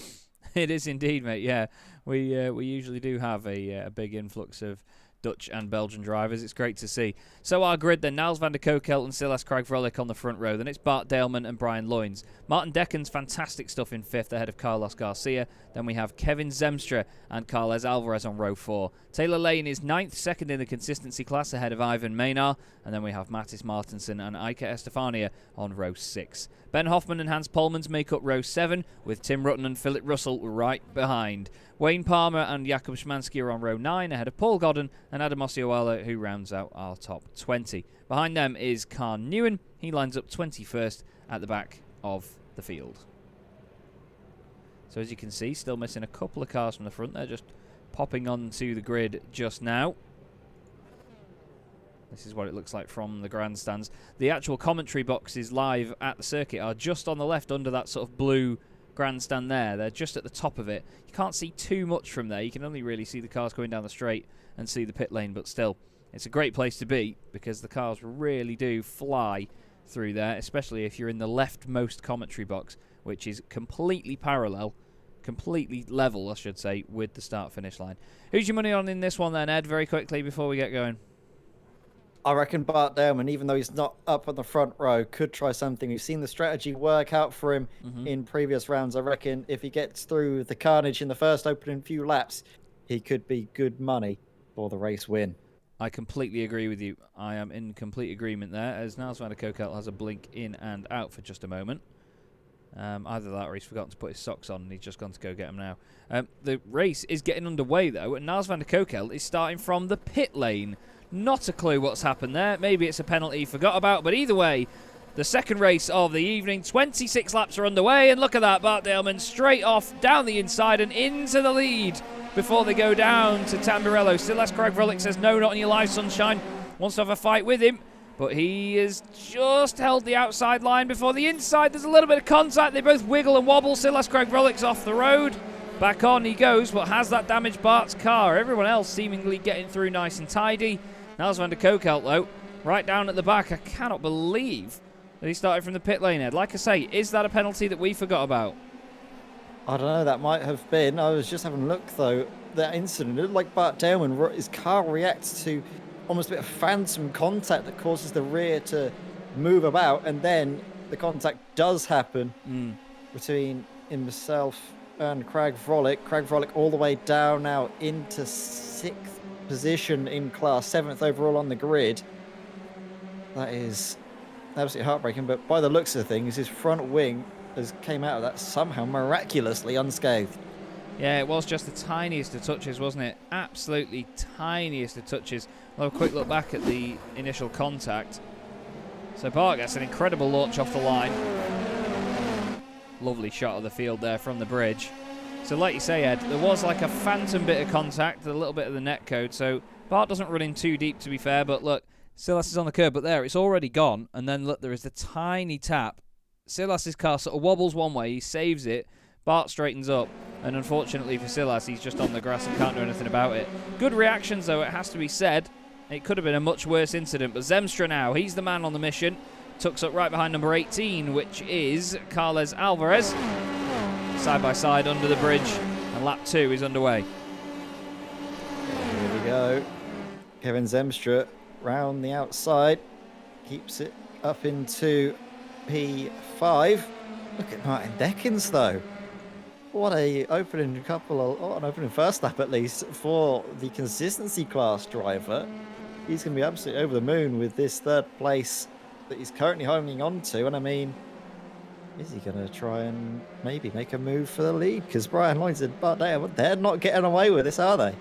No, definitely not. They really aren't, as I think Tim Rutten's just had an issue through Villeneuve. He's just lost a bit of time. But yeah, Martin Deckens, absolutely on it. Absolutely on it. Taylor Lane, very rightly, as Anton Dupin has pointed out, Taylor Lane has been into the pits. I'm not sure if he has had a penalty or something that caused him to come in, but yeah, unfortunately, Taylor losing a lot of ground there. He's now 22 seconds off the car in front, which is Adam Osceola. But we know Taylor, and we know that he will continue to push and fight on. Silas Craig-Vrolic is, to be fair, not one to settle down, is he? I don't think we're going to see him stay there. Philip Russell says he's getting booted at every start. I'm not quite sure, to be fair, Phil. I think sometimes it might be a connection thing, because you were blinking a lot in qualifying as well. So I'm not sure if it sort of reads that as an inconsistent connection or something, or when the session carries over. I'm not sure, I'm afraid, mate. Either way, we are gutted for you, and we hope that you can get it sorted. I was going to say, as the resident person who has internet issues, I was going to comment on that, but actually, Paul Godden has had a bit of a moment there. That was just coming out of We're into, I think, the first revat, so the rear's going to break away from him. No, he isn't. He locks up massively. Usually you see the rear end go, and then, comes across, rejoins into a very blinky Jakub Szymanski. That was scary, scary stuff. I think, actually, that blink might have saved the Mamba Simsport driver there from any real damage. Yeah, that's true. I think the fact that the car, well, it wasn't there, it has definitely had some sort of benefit from that. So that's the only time I've really seen a blinky connection actually have any sort of benefit, to be honest with you. But either way, we've got a very, very close first train of cars. But Bart Daleman leads it. Brian Loynes second. Martin Deckens third ahead of Carlos Garcia, Kevin Zemstra, Silas Krag-Vrolik, Carlos Alvarez, Ivan Maynard, Hans Polmans and Iker Estefania currently rounds out the top 10. But for how long? Because Mattis Martinsen is all over the back of him. It's once again an Alcantec car versus a WOSR car. Martinsen down the inside. Gets it turned in nicely, and Iker Estefania now is left to fend off Ben Hoffman, who tries to get the run out of Variante Alta. He's going to go to the right-hand side, surely. No. He's going to try and go over to the left, is he? And he's very bright. I don't think he wants to overtake him until the main straight. Yeah, that's a good point. Good point. We'll go on board with Ben Hoffman. We'll have a look from here. Where's he going to go? Is he going to try the left or the right? Fastest lap for Bart Daleman. Fastest lap for Silas Krag-Vrolik. Here's the slipstream. To be fair, though, don't forget, Ed. Oh, hello. They have to save a bit of fuel in this race. This is Niels van der Kokelt thinking, sod saving fuel. I need to crack on with this. Round the outside of Iker Estefania through the first chicane. Down the inside for the second part. He's on the outside for the next bit. But this, if he can hold it here, will actually be quite beneficial into Villeneuve, because it'll mean that he's got the outside for the first part, which becomes the inside for the second part. Estefania needs to leave the room. Oh, there's contact with Niels van der Kokelt. Niels just round wide slightly into him. Iker can't keep it out the wall, and it's broken the right rear suspension. It was the tiniest of touches, nothing untoward in that at all, but just a little bit of understeer from Niels van der Kokelt, and I'm sure that is not going to go down well for Iker Estefania. No, that isn't. It's almost guaranteed there's going to be some level of contact when you go too wide through Villeneuve. It's so tight and narrow. The line that you have to take there, going too wide, means that there's always a chance for cars to understeer outwards into one another, or maybe even get a little bit of oversteer if you're a little bit squirrely on the entry or exit of those corners. It's so difficult to race wheel to wheel through that area of the track specifically.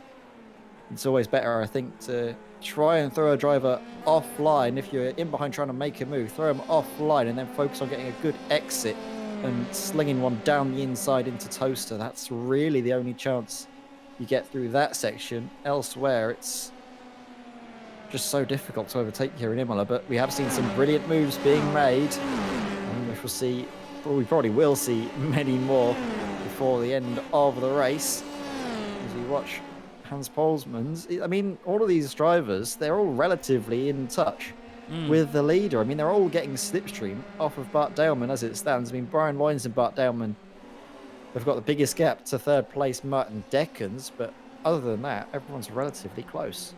Yeah, they are indeed, actually. Bart Daleman and Brian Loynes not far apart at all, to be honest with you. I love this camera because we get to see the suspension working away so well. You get that sheen on the carbon fibre as well. iRacing just looks so good these days. Shadows may be a bit jaggedy, but they can be forgiven for how quickly it updates and calculates and how good it looks on every other account. But look as well, one thing I love about this car that really pleases my OCD is the way that that wheel sits so close to that corner of the floor there where it's like a cutaway. Just shows you how well designed these cars are and how every little piece of space is used up to the maximum. As, oh no, Kevin Zemstra's gone off the road. Zemstra's cut the chicane and he's now going to lose a bucket load of time. Wonder if that was just a little lock-up on the way in, maybe. Yeah, he's just gone too hot and he straight lines it. Easy to do that though, isn't it, Ed? Because Variante Alta, it's one of those corners where you feel like you have to really push all the time to make sure that you can get the most out of it. Yeah, definitely. And these F3s, they are prone to front locking. It's very easily done. So you can see that he didn't actually lock up the brakes. He was instead trying to preserve the tyres, which is a key factor in these longer feature races. The tyres are very key, as we see. Brian Loynes go into the lead of the race. Let's have a look at them going side by side. Bart Damon not defending the inside line. Doesn't defend it at all, actually. Hangs back, brakes early, allows Brian Loynes, so maybe this is a bit of fuel saving coming through from last season's champion. Yeah, maybe so. I mean, Brian's pace has been fantastic recently. He's really clicked with the car on the setup that they've had over the last couple of race meetings. It was awesome to see him so quick at Belle Isle as well. Unfortunately, it wasn't the most straightforward of race meetings for him, but yeah, he was really, really impressive there. And we hope to see that continue. Martin Deckens continues to be quick as well. But we were on board before with Mattis Martinsen because of the battle going on there. But Hans Polmans is now the one that has the main view of this. He's got the view of Martinsen having a go at Ivan Maynard. And Mattis is going to look one way, then the other. Is he going to try it into Variante Alta? Don't think it's a wise place to do it. Maybe just try and focus on getting a good run down towards Ravazzi. You can see, look, he takes a lot of the second curb, not the first one. And he's really closed in now. He's going to maybe try and go side by side with Ivan Maynard, who very cleverly puts the car right in the middle of the road. Don't think Mattis has got it in the tank right now. He might just want to do a bit of fuel saving from there as well, to be honest with you, Ed. It's definitely the right thing to do at this stage because you never know where you're going to end up after each of the pit stops. You may as well save the fuel while you can. No, you never know as well in terms of the traffic. It can be a real killer in terms of the strategy on a race circuit like Imola. If you get traffic, especially on that sort of back section of the circuit, going through like Minerale, it's difficult to actually make the moves and come through. You do sometimes have to sit behind a slower car, and that can completely throw off something like an undercut. As we watch, oh, Garcia, this is another World of Sim Racing team car going side by side this time around the inside, and that was so close, wasn't it, to contact. A brilliant move right around the outside by Silas Craig Frolic, looking to claw back those positions he lost at the start of the race. And I mean, with 2 seconds back from Martin Deckens, it could be difficult, but with the pace he's showing, I'd be surprised if he didn't make that up. That was fantastic racing between the pair of them. That absolutely phenomenal stuff. You've got to love a bit of that. Very, very close. And Silas Craig Frolic now finds himself in 4th place. Carlos Garcia still up 1 place from where he started. And that was at the expense of Niels van der Kokelt, who at the moment is in 11th position in the number 47 car. But he's starting to catch up with Hans Polmans and his teammate Mattis Martinsen. There's a bit of a train ahead of these guys. Ivan Maynard pretty much the one in the front of it. Still, this battle continues between the two of them. This is a bit of deja vu from what we saw a couple of laps ago, isn't it? Yeah, it really is. This is great stuff, though, isn't it? Ivan Maynard up into 8th place, trying to hold back Mattis Martinsen, who, I mean, he was involved in a fair few incidents in the first race. I think he was the driver that we ended up seeing on his roof at one stage, didn't we, Chaz? Well, on the roof, rather, on the roll bar. Yeah, it was certainly a big hit, that one, to be honest with you. It was very out of character for these cars to flip over so easily, but there he is down the inside of Ivan Maynard, chucks the car in, carries quite a lot of speed, but still makes the second part. Sideways, though, through Tamburello. Now, surely that's going to give Ivan Maynard the run up to Villeneuve. They're not going to go side by side. Ivan backs out of it slightly, but look, just behind the big, bright red helmet in the Alcantec NHR by SimLab car. That is Niels van der Kokelt, and he's right here, and he means business. Down the inside of Hans Polmans. Hansi isn't going to fight this too hard because it's for overall position and not class position.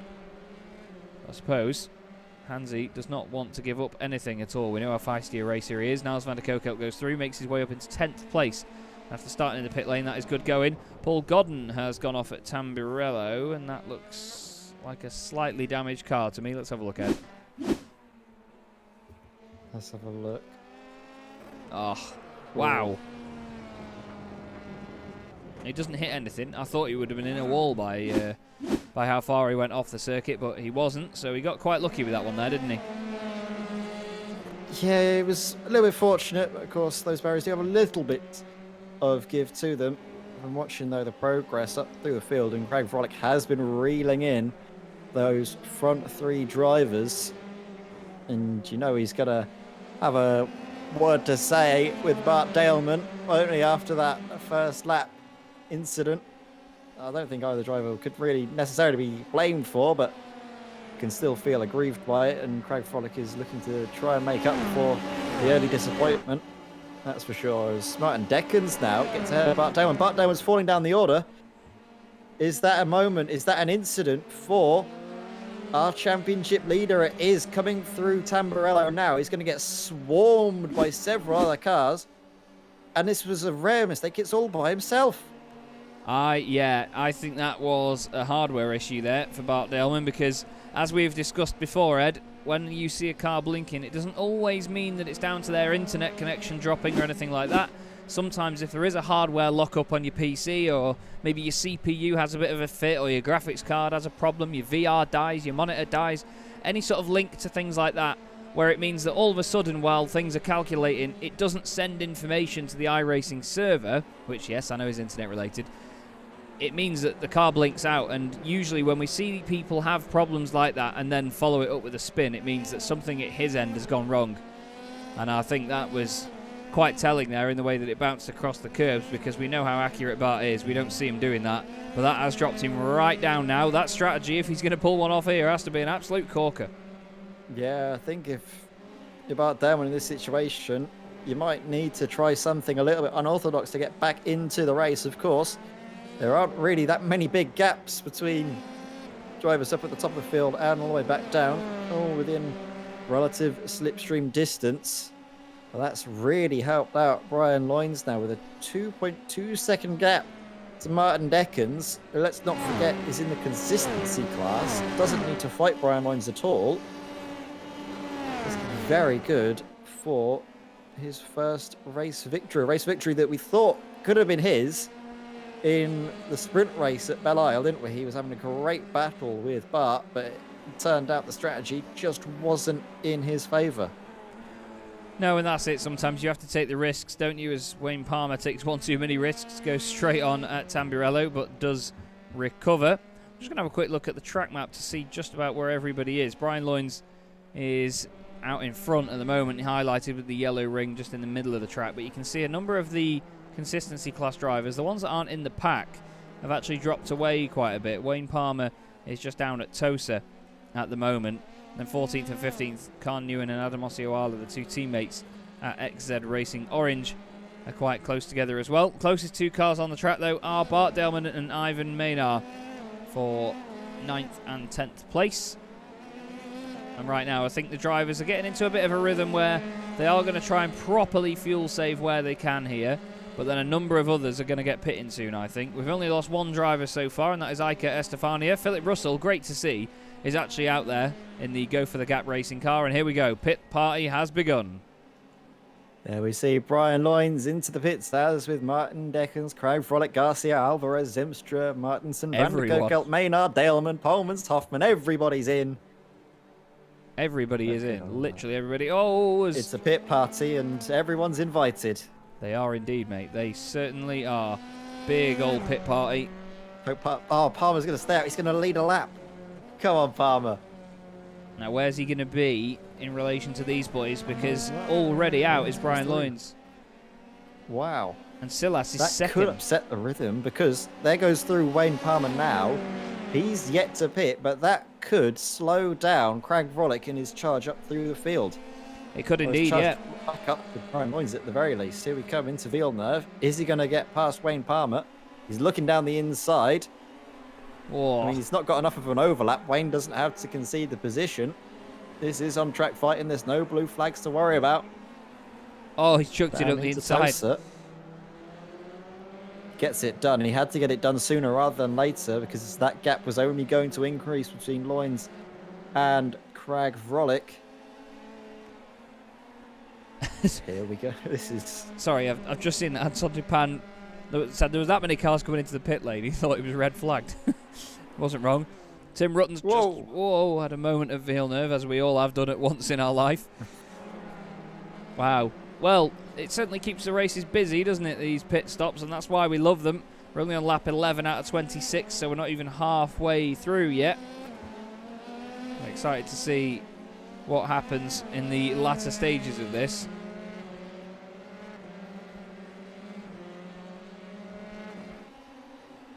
Just watching now the times for a number of these drivers as they come out of the final couple of corners, and we'll see who is immediately on the pace once they've stopped or at least finished their pit stops. Wayne Palmer comes in a lap after everybody else. Martin Deckens was right with him there, but Martin has got Carlos Garcia all over the back of him now. Martin doesn't need to fight this because he's in the consistency class lead.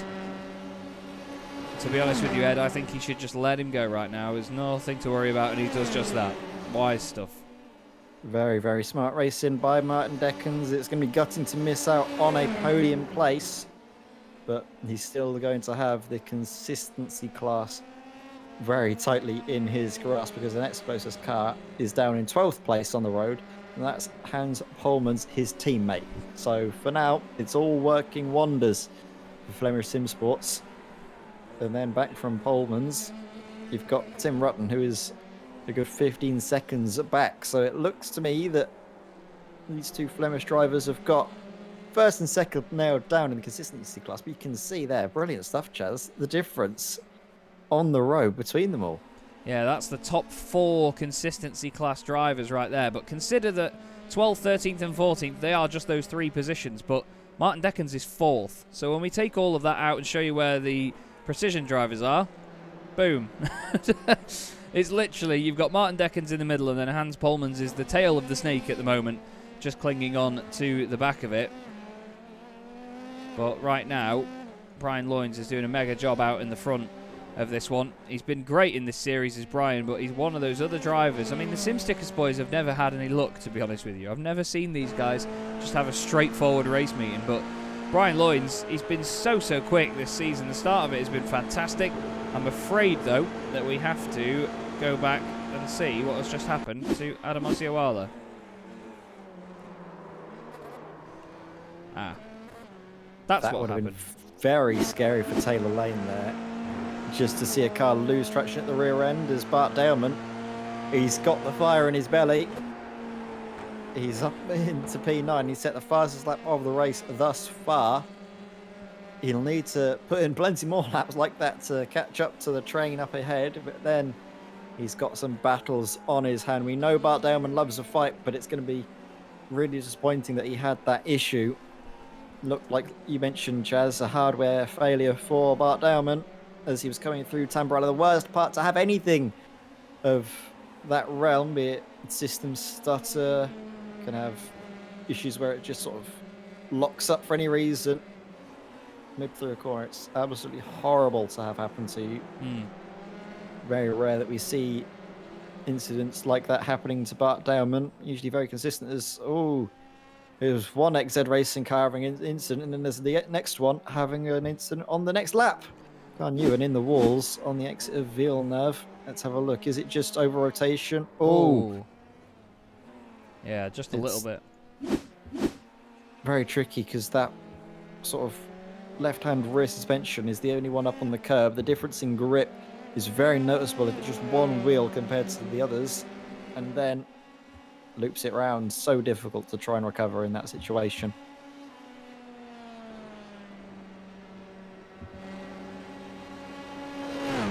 I just love watching them. Sorry, I was waiting for them to scream past us down the main straight.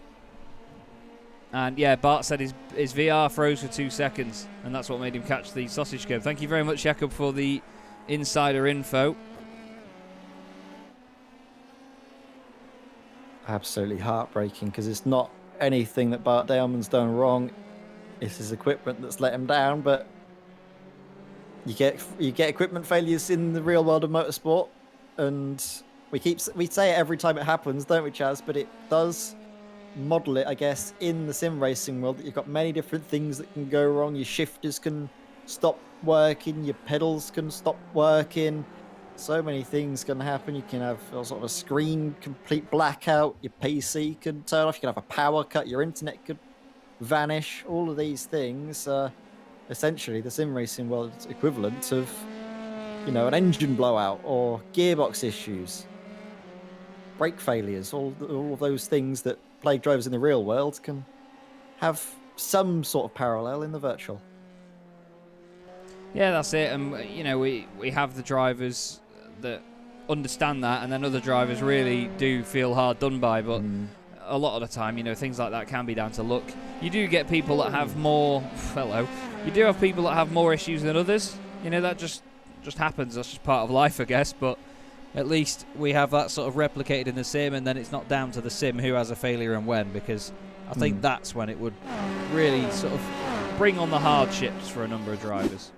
Yeah, you don't want to lose a race because RN Jesus took a dim view of you that day. As Imola, rear end really stepping out. Seen that numerous amounts of times. It is very tricky coming through Tamburello. As we have a look at the track temp, it's actually come down now to 35 degrees. So as the day has weared on, now we're at 2 p.m. in sim time. A little bit of time for the track to cool off. Mine says 3. Oh. Oh yeah, it is. I'm very bad at no. That is 3. For some reason, I read that as 2 o'clock. My brain still hasn't been able to do daylight savings yet. No, When I mine look at the neither. clock. Well, the weird thing for us as well, as broadcasters, is the fact that, I mean, we both work with a number of American broadcasters here on iRacing, and they went forward an hour about 2 weeks before we went forward an hour. So those 2 weeks were a nightmare.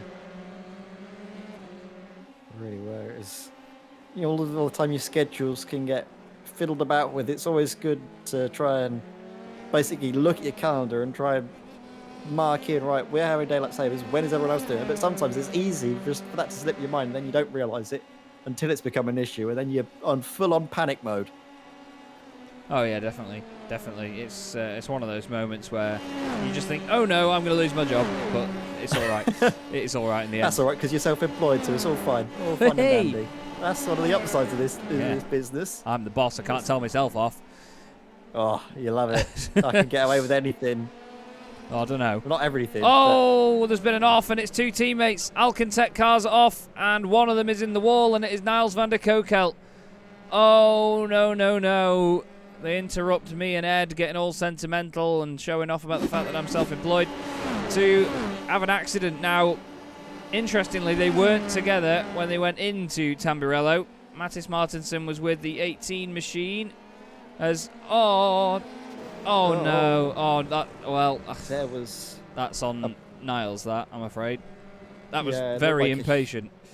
Huge breakdown of communications between the two teammates. We're just going to see it here. Van der Kokelt here on board. I think he thinks he's been let through. Then he isn't. Then he is. But he lifts. Then he thinks he's going through. Oh. It was just impatient, I'm afraid. Yeah. You know, like you say, there was definitely a place for him to try and get by, but I don't know. I don't think that... He saw a chance, didn't he, to make 2 moves and has then lost out. We've had an issue on the entire thing. for Silas on the exit of the chicane now as well. So Alcantech have just sort of fallen apart in these last few moments. Silas Kragvrolic now down to 5th position.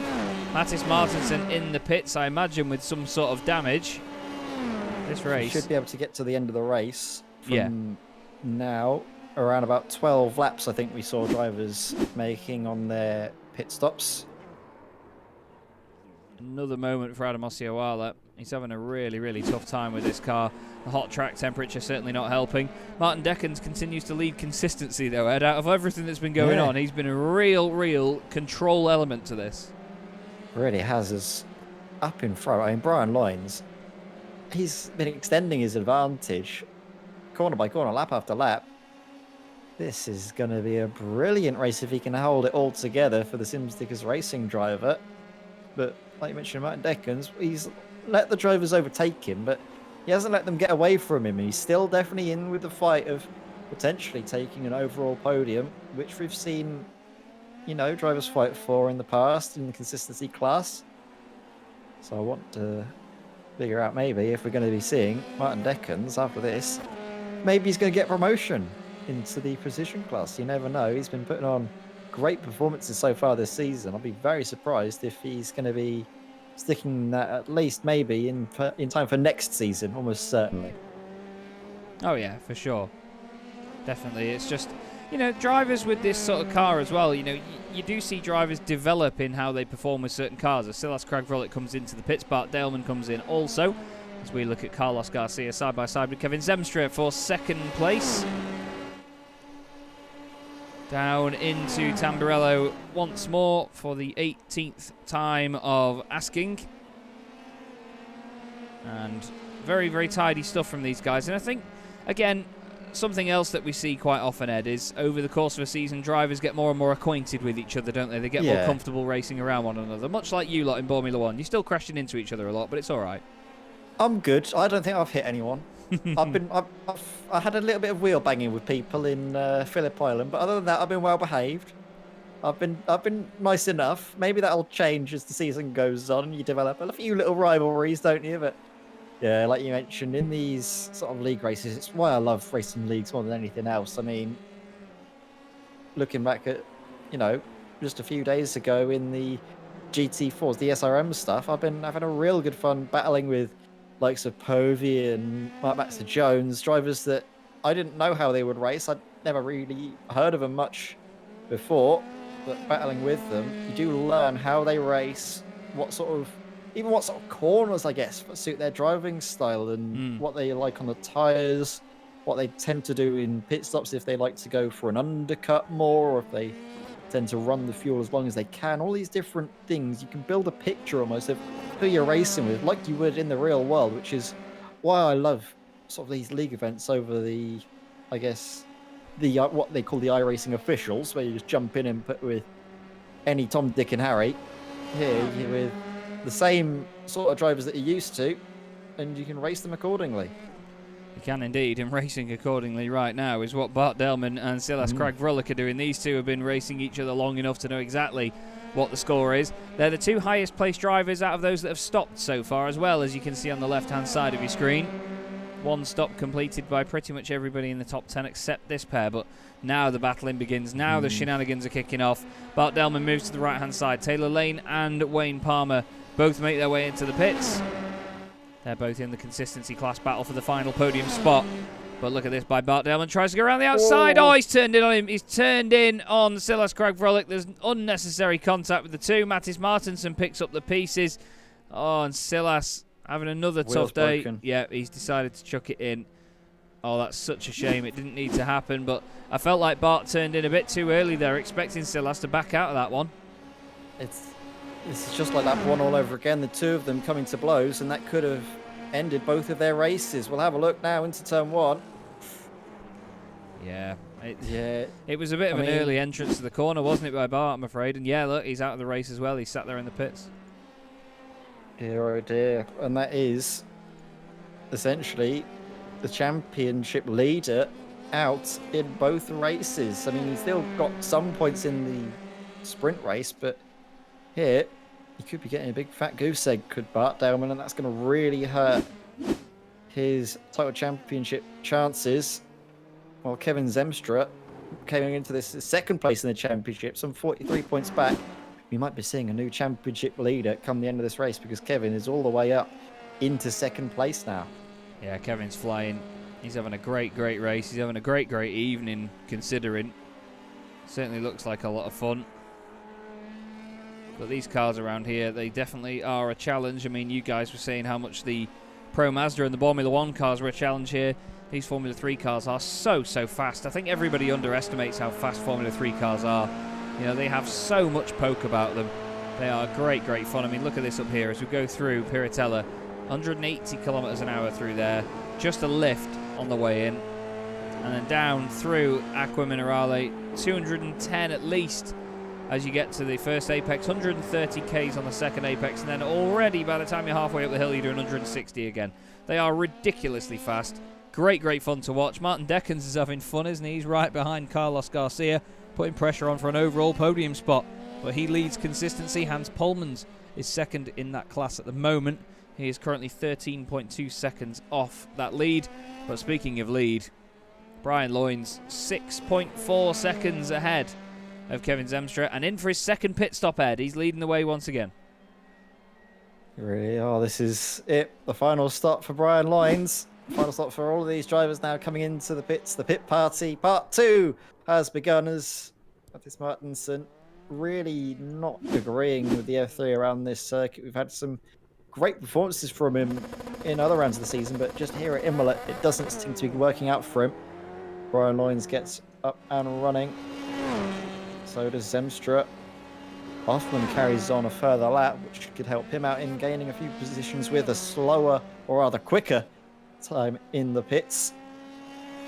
Loynes exits the circuit, as does Kevin Zemstra, who's gained a little bit of time on Brian. Something that needs to be mentioned is the lap times between Brian Loynes and Kevin Zemstra. It shouldn't be enough to see them close by the end of the race, but still, that's something for Brian Loynes, just to manage that gap. It's all about just, you can sacrifice, a few tenths a lap each time if you know you're going to get through there nice and safely, as Paul Godden, oh dear, tried to get the car back under control, then just started to spin more and more and more, keeps it up and rolling nevertheless. This is a brilliant performance though, isn't it, from the 92, Brian Loynes. What a drive so far. Yeah, it's mega stuff. Absolutely mega stuff so far. Really, really enjoying this performance by Brian. Nice and tidy, nice and stable. Carlos Alvarez is now behind Martin Deckens. All of a sudden, Martin has gone from fighting right up there for a podium spot with Carlos Garcia to falling back a bit into the clutches of Carlos Alvarez. But to be honest, Martin doesn't want to give anything up because at the end of the day, he is leading the consistency class. So anything he does here will be a very, very big risk. Well, that's if he defends it too hard, if you know what I mean. Yeah, I'm thinking we're going to see him move into Tamburello, and Martin Deckens, I would imagine, is going to let it happen as he has done all race long. But of course, as the laps have gone on, drivers can get a little bit more desperate in their defences. Here we go now. Martin Deckens shows him the inside. Gets well out of the way. And I think we're going to see him back out along the inside. Or maybe not, actually. Maybe we are going to see him, battle it out. No, backs out into Tamburello. No fighting there from Martin Deckens. We thought for a moment he might have done, but kept a cool head, which is what you need to do in these situations, especially at Imola, where overtaking is so difficult to get right, as Magnus Martinsson down the inside of Hans Polmans, who again doesn't fight the overtake, realizes that you don't lose any points for any precision class drivers that finish ahead of you when you're in the consistency class. In fact, the only thing they can do is help you, because you can get in their slipstream and get dragged up the order. Importantly for Hans as well, he may have just given that position away, but his rival in the championship, Tim Rutten, just had that moment and then got overtaken by Taylor Lane as a result. Not seen as much of Taylor in this race, but he has just moved up into third place in the consistency class. He's now in this fight with Tim Rutten head to head. As well, you can see it through there. I mean, he was saying before in the Discord chat between races that it was horrible going through places like Villeneuve and through Variante Alta because the back end is so sensitive. And you can see it here, the amount that the car is moving around. We jump on board once again and look back. He's in for a top 10 overall, but look how close they get to the edge of the circuit here, Ed. I mean, they're really pushing the limits, aren't they? This is looking really... Look at just the suspension compressing through Aqua Minerale. Oh, and then as it rises up the hill, look at it working there. That's brilliant stuff. Wonderful that iRacing models that. And then into Variante Alta. Bouncing over the curbs. Keeps the car nice and stable for the exit. A good exit, actually, on that point by Taylor Lane ahead of Tim Rutten. Extending the advantage down towards Razza 1 and 2. Tricky to get right. Rear end easy to break away. As I found out on numerous occasions at the end of the race, as the tyres start to wear in the little dinky Pro Mazda. That's the thing to note as well. The tyres are wearing more and more. That rear end is getting that little bit extra instability brought into the mix. Yeah, definitely. It can certainly break away a little bit more progressively as you get your foot down. You've got less traction on the rear. Just starts to float sideways, but it's good chase by Tim Rutten so far, especially after having that spin, because as you know, Ed, as soon as you have a spin or you have a moment, your confidence goes out of the car for a few laps and you have to sort of regain that and really work hard to get it back again. But this is great stuff by these two at the moment. Taylor absorbing the pressure as things stand, and look, you can see it breaking away through there, and Tim is piling this on right now. The year one machine certainly going well. Yeah, he is on it. He's set the fastest first sector of anyone, be it precision or consistency. He is really on the money, but then a mistake coming through Piratella. They're going to go... Oh, they thought about going side by side into Akmarali. Has that thrown Taylor Lane offline, perhaps? No, not quite. This is it, though. This is probably the battle to watch in the closing stages. Although, as I say that, Carlos Alvarez is very close, I think, with Martin Deckens. So we might see positions swapping around there later on in the race. Even though they aren't going to be for class position, it could still be a move being made on the road. That's it. I mean, right now, Carlos Alvarez is under a lot of pressure. He's got his teammate less than a second in front of him, but I don't think he can be really thinking about the overtake right now because, well, all over the back of him is Martin Deckens, as you say. Fantastic pressure being put on by him. We're just looking at them come up through Piratella for the 24th time of this race. Can't believe 26 laps of Imola can go that quickly, to be honest with you. It's certainly flown by so far. But Brian Loynes will be thinking this is the longest race of his life. He's led pretty much all of it since he overtook Bart Daleman a few laps in. And he's been incredible since that very moment, hasn't he? Yeah, he really is. As he comes up to the line, we'll see that there's only 2 more rotations of this Imola circuit to go for Brian. I mean, it's been 2 rotations. It'll be actually 2 rotations that he will really savour and enjoy. He knows that Kevin Zemstra is closing in. That gap was around about 5 seconds, is now underneath 4. But I would be very surprised if we see a fight between those two coming into the race. As Brian Loynes there gets through some backmarker traffic from 120 of Ossiovala nicely out of the way. Again, Martin Deckens, he's there or thereabouts, isn't he? Looming in the rear view mirrors of Carlos Alvarez. And actually, Alvarez has lost Garcia's slipstream just a bit, which could leave him even more vulnerable come the end of the race. Speaking of losing the car behind, Taylor Lane is slowly but surely losing Tim Rutten. Yeah, he is actually. He's starting to break away quite a bit at this point. I'm sure he'll be very, very happy with that. Because you know how easy it is to stick together when you do get good slipstream off the car in front. So frustrating when you are the car in front. But at the moment, Taylor getting fantastic pace out of this car come the end of the race. Closest 2 cars on track are Carlos Alvarez and Martin Deckens. No implications really in this one right now, but they are having a good old scrap. Carlos Garcia just in front is on his way to a podium. Kevin Zemstra in second place also doing that, but 3.2 seconds up the road now. Brian Loynes, that gap was about 6 seconds earlier, so he's definitely been losing time to Kevin, but it's been only a couple of tenths per lap really, and there's only 1 more of them to go. So we may have to wait a lot longer if we were going to see Zemstra catch up. White flag is in the air, or at least I hope Barney's waving it. He is. You can just see it in the background. He doesn't often wave the flags these days. I've done a couple of broadcasts recently where he hasn't bothered. But either way, Brian Loynes into Tamburello once more. And this has been the sort of performance that we've been hoping to see from Brian Loynes, isn't it, Ed? Because we know he's always had the pace, but he's always had a lot of bad luck in this championship. And a lot of incidents that weren't always his fault. So it's nice to see a bit of a change in the winds.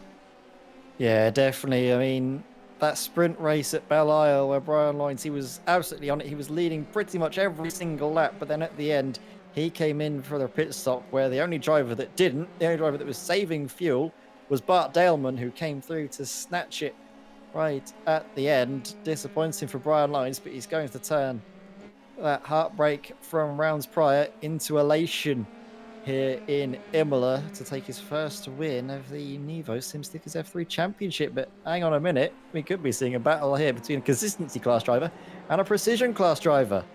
Yeah, Martin Deckens all over the back of Carlos Alvarez right now. Not sure it's going to be enough to outdo him, but look, he's weaving around. He's having fun with this, is Martin Deckens. He's going to be loving this championship. I mean, Deckens for Pro or Deckens for Precision is probably going to be trending after this on Twitter. But something that is going to be trending is the pace of Brian Loynes. He's done an amazing job on this final lap. He's been a bit more casual this time round. It's 1.3 seconds to Kevin Zemstra, but put your hands together, everybody, for Brian Loynes, who takes the win in the feature race at Imola. Great drive. Zemstra gets second. Garcia is going to get a podium as well, and Carles Alvarez is just going to beat Martin Deckens across the line, but Martin takes the win in the consistency class by quite the long shot. Maynard is 6th ahead of Hoffman. We didn't see much of them. Martinson is 8th, and Hans Polmans is going to get second place in consistency as well. The Flemish 1-2 after a first and third in the previous race. And this man here, Taylor Lane, is going to make 2 podiums out of 2 on his debut this season, Ed. That's good going. That is really good, especially in this championship that we know is so competitive and on a track which is so unforgiving. To keep your nose clean and come through with 100% success rate. That's wonderful stuff from Taylor. You can see just how happy he is as he weaves his way across the line. Wonderful stuff here. But look at that, man. Brian Loynes, commanding drive. The gap at the end of the race, you can see how much Kevin Zemstra was closing. It was just 1.3 seconds eventually. But, I mean, that does not tell the whole story. Brian Loynes leading from pretty much the start of the race right up until the death. A wonderful performance from a wonderful driver. Was indeed, and I mean, hats off as well to Martin Deckens. What an absolutely amazing drive he put in tonight as well. Wins his class in consistency by some very convincing margins.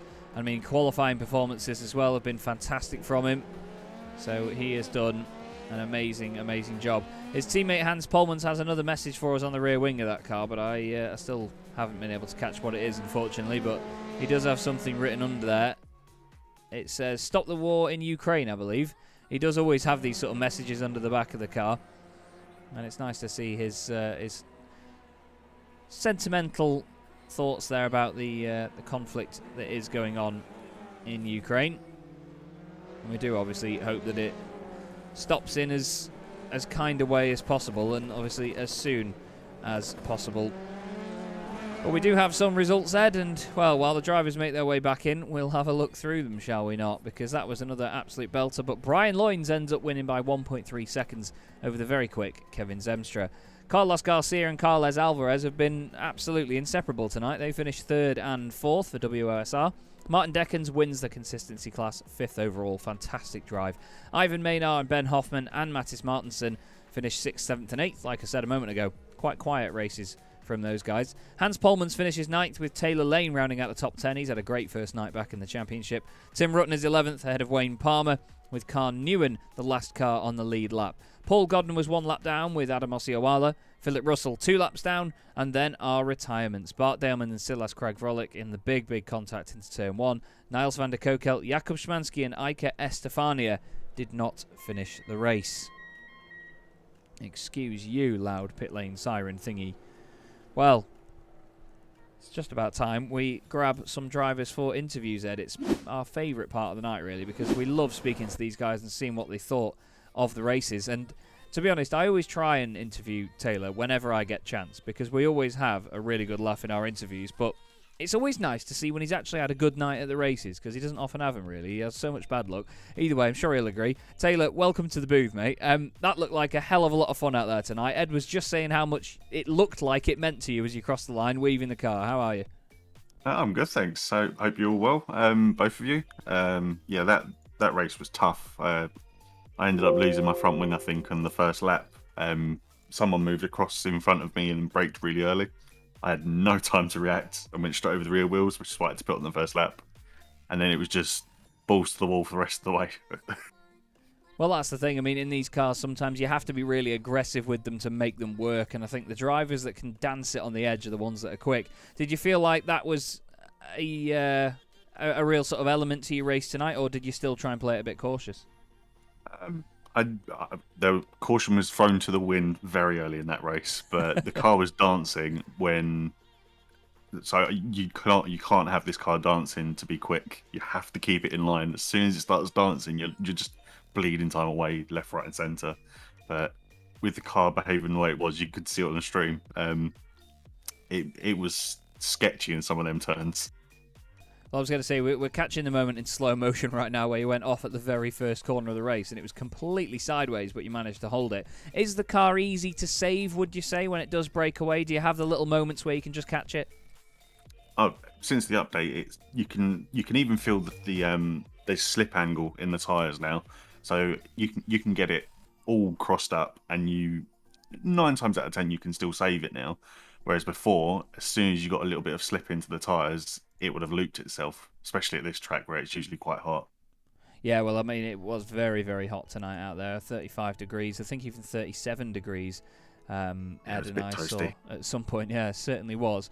But, you know, to be honest, it's not a bad start to your campaign, is it really? Getting 2 class podiums straight off the bat, is that filling you with confidence ahead of the next rounds of the championship?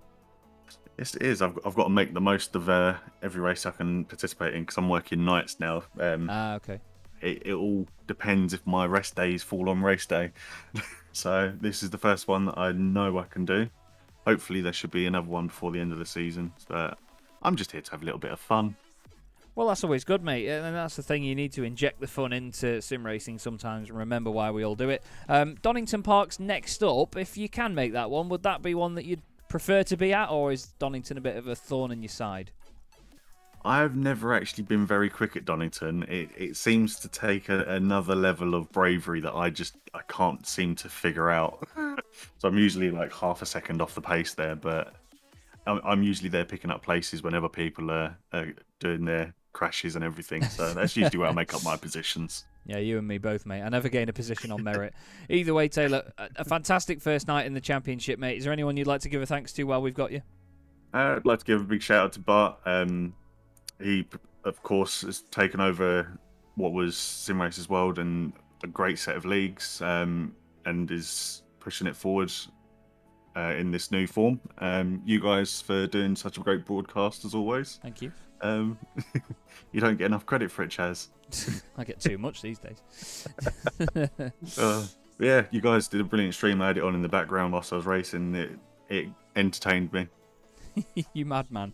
Ed does this as well, don't you, Ed? You drive around with the broadcast on when you're in a race, don't you? Yeah, I do. I'd like to do it just because I know whenever you're watching, I hear the grin in your voice whenever you notice it. Whenever you say, "Oh look, he's definitely watching," because I might flash my headlights. You can't do that in an F3, but Yeah, Taylor just every time I heard my name, it's like, oh, don't crash, crash, and watch me.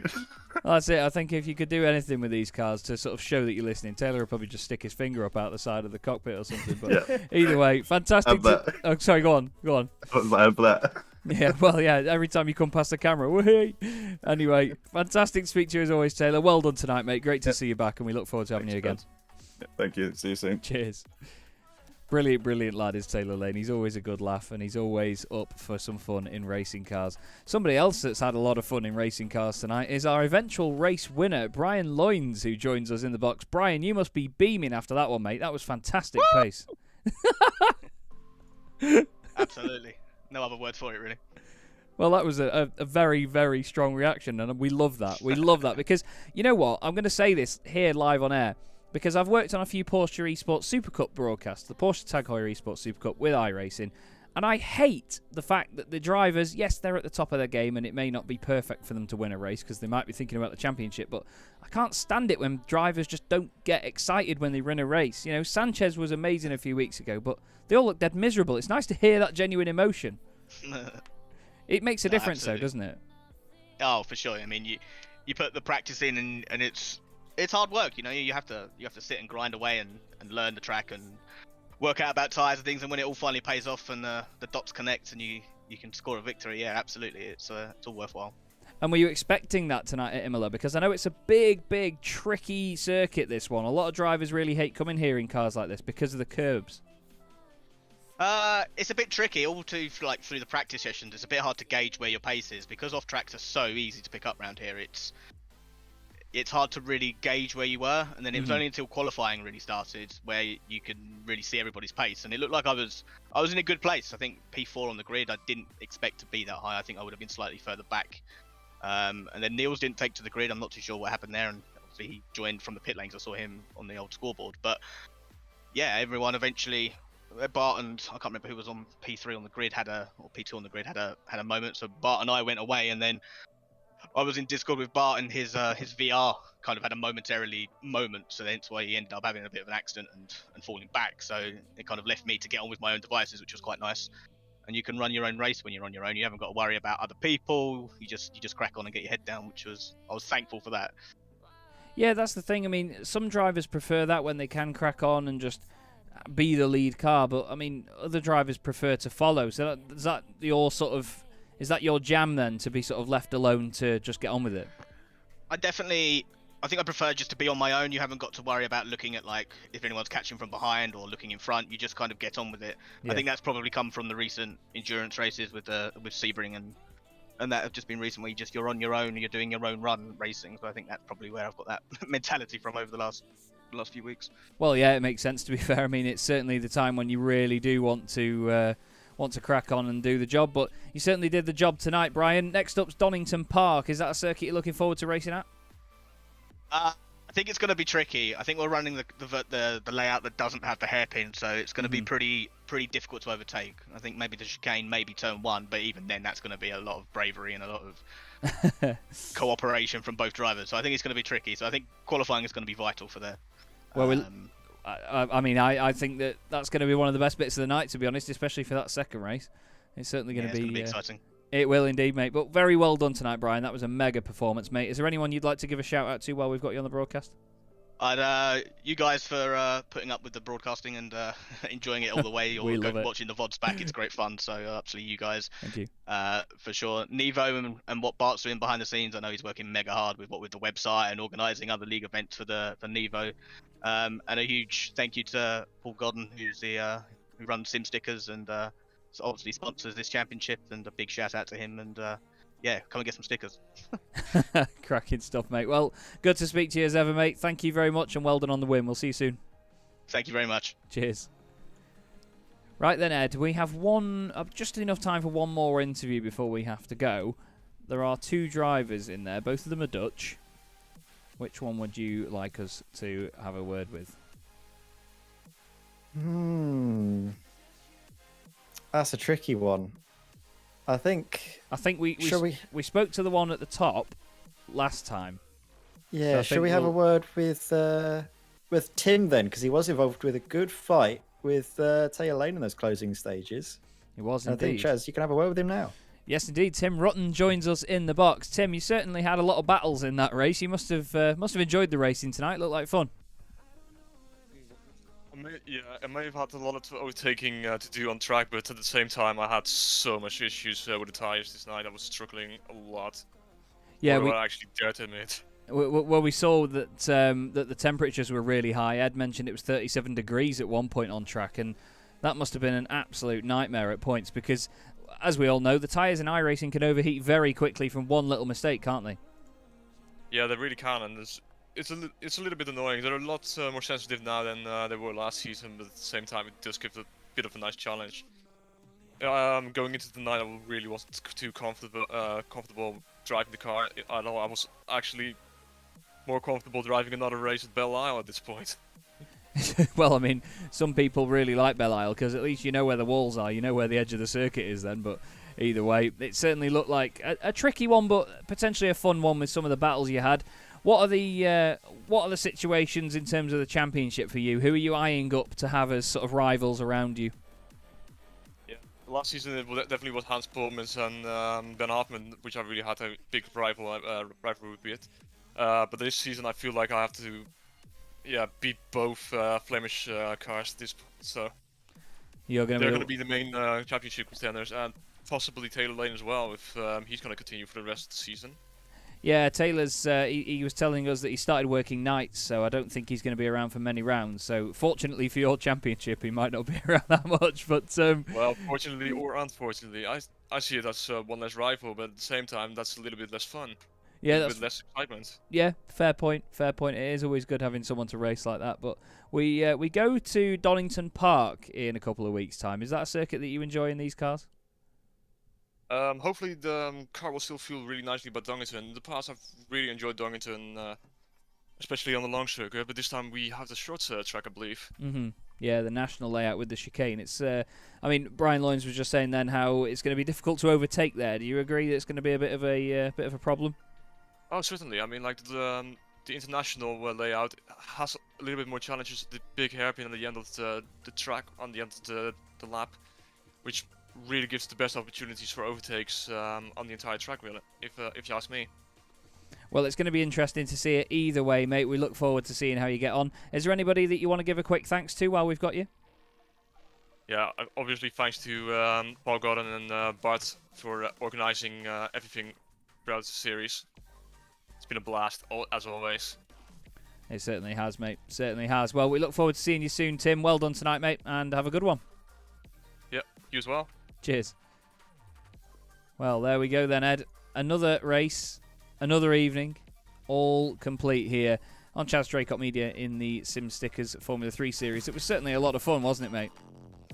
It was brilliant. Imola, I was always looking forward to it. As soon as it was on the calendar, I thought, round 3, that'll be a cracker, and it certainly was. I mean, Donington Park, 2 weeks' time, and you and I will both be there eagerly looking forward to seeing the cars going to Redgate for the first time in anger when we get back underway. It'll be sad not having it next week, but that makes us, I think, all the more excited to see them come back with a vengeance. Yes, it does. It'll be an absolute belter. And, of course, we hope that you'll join us for it.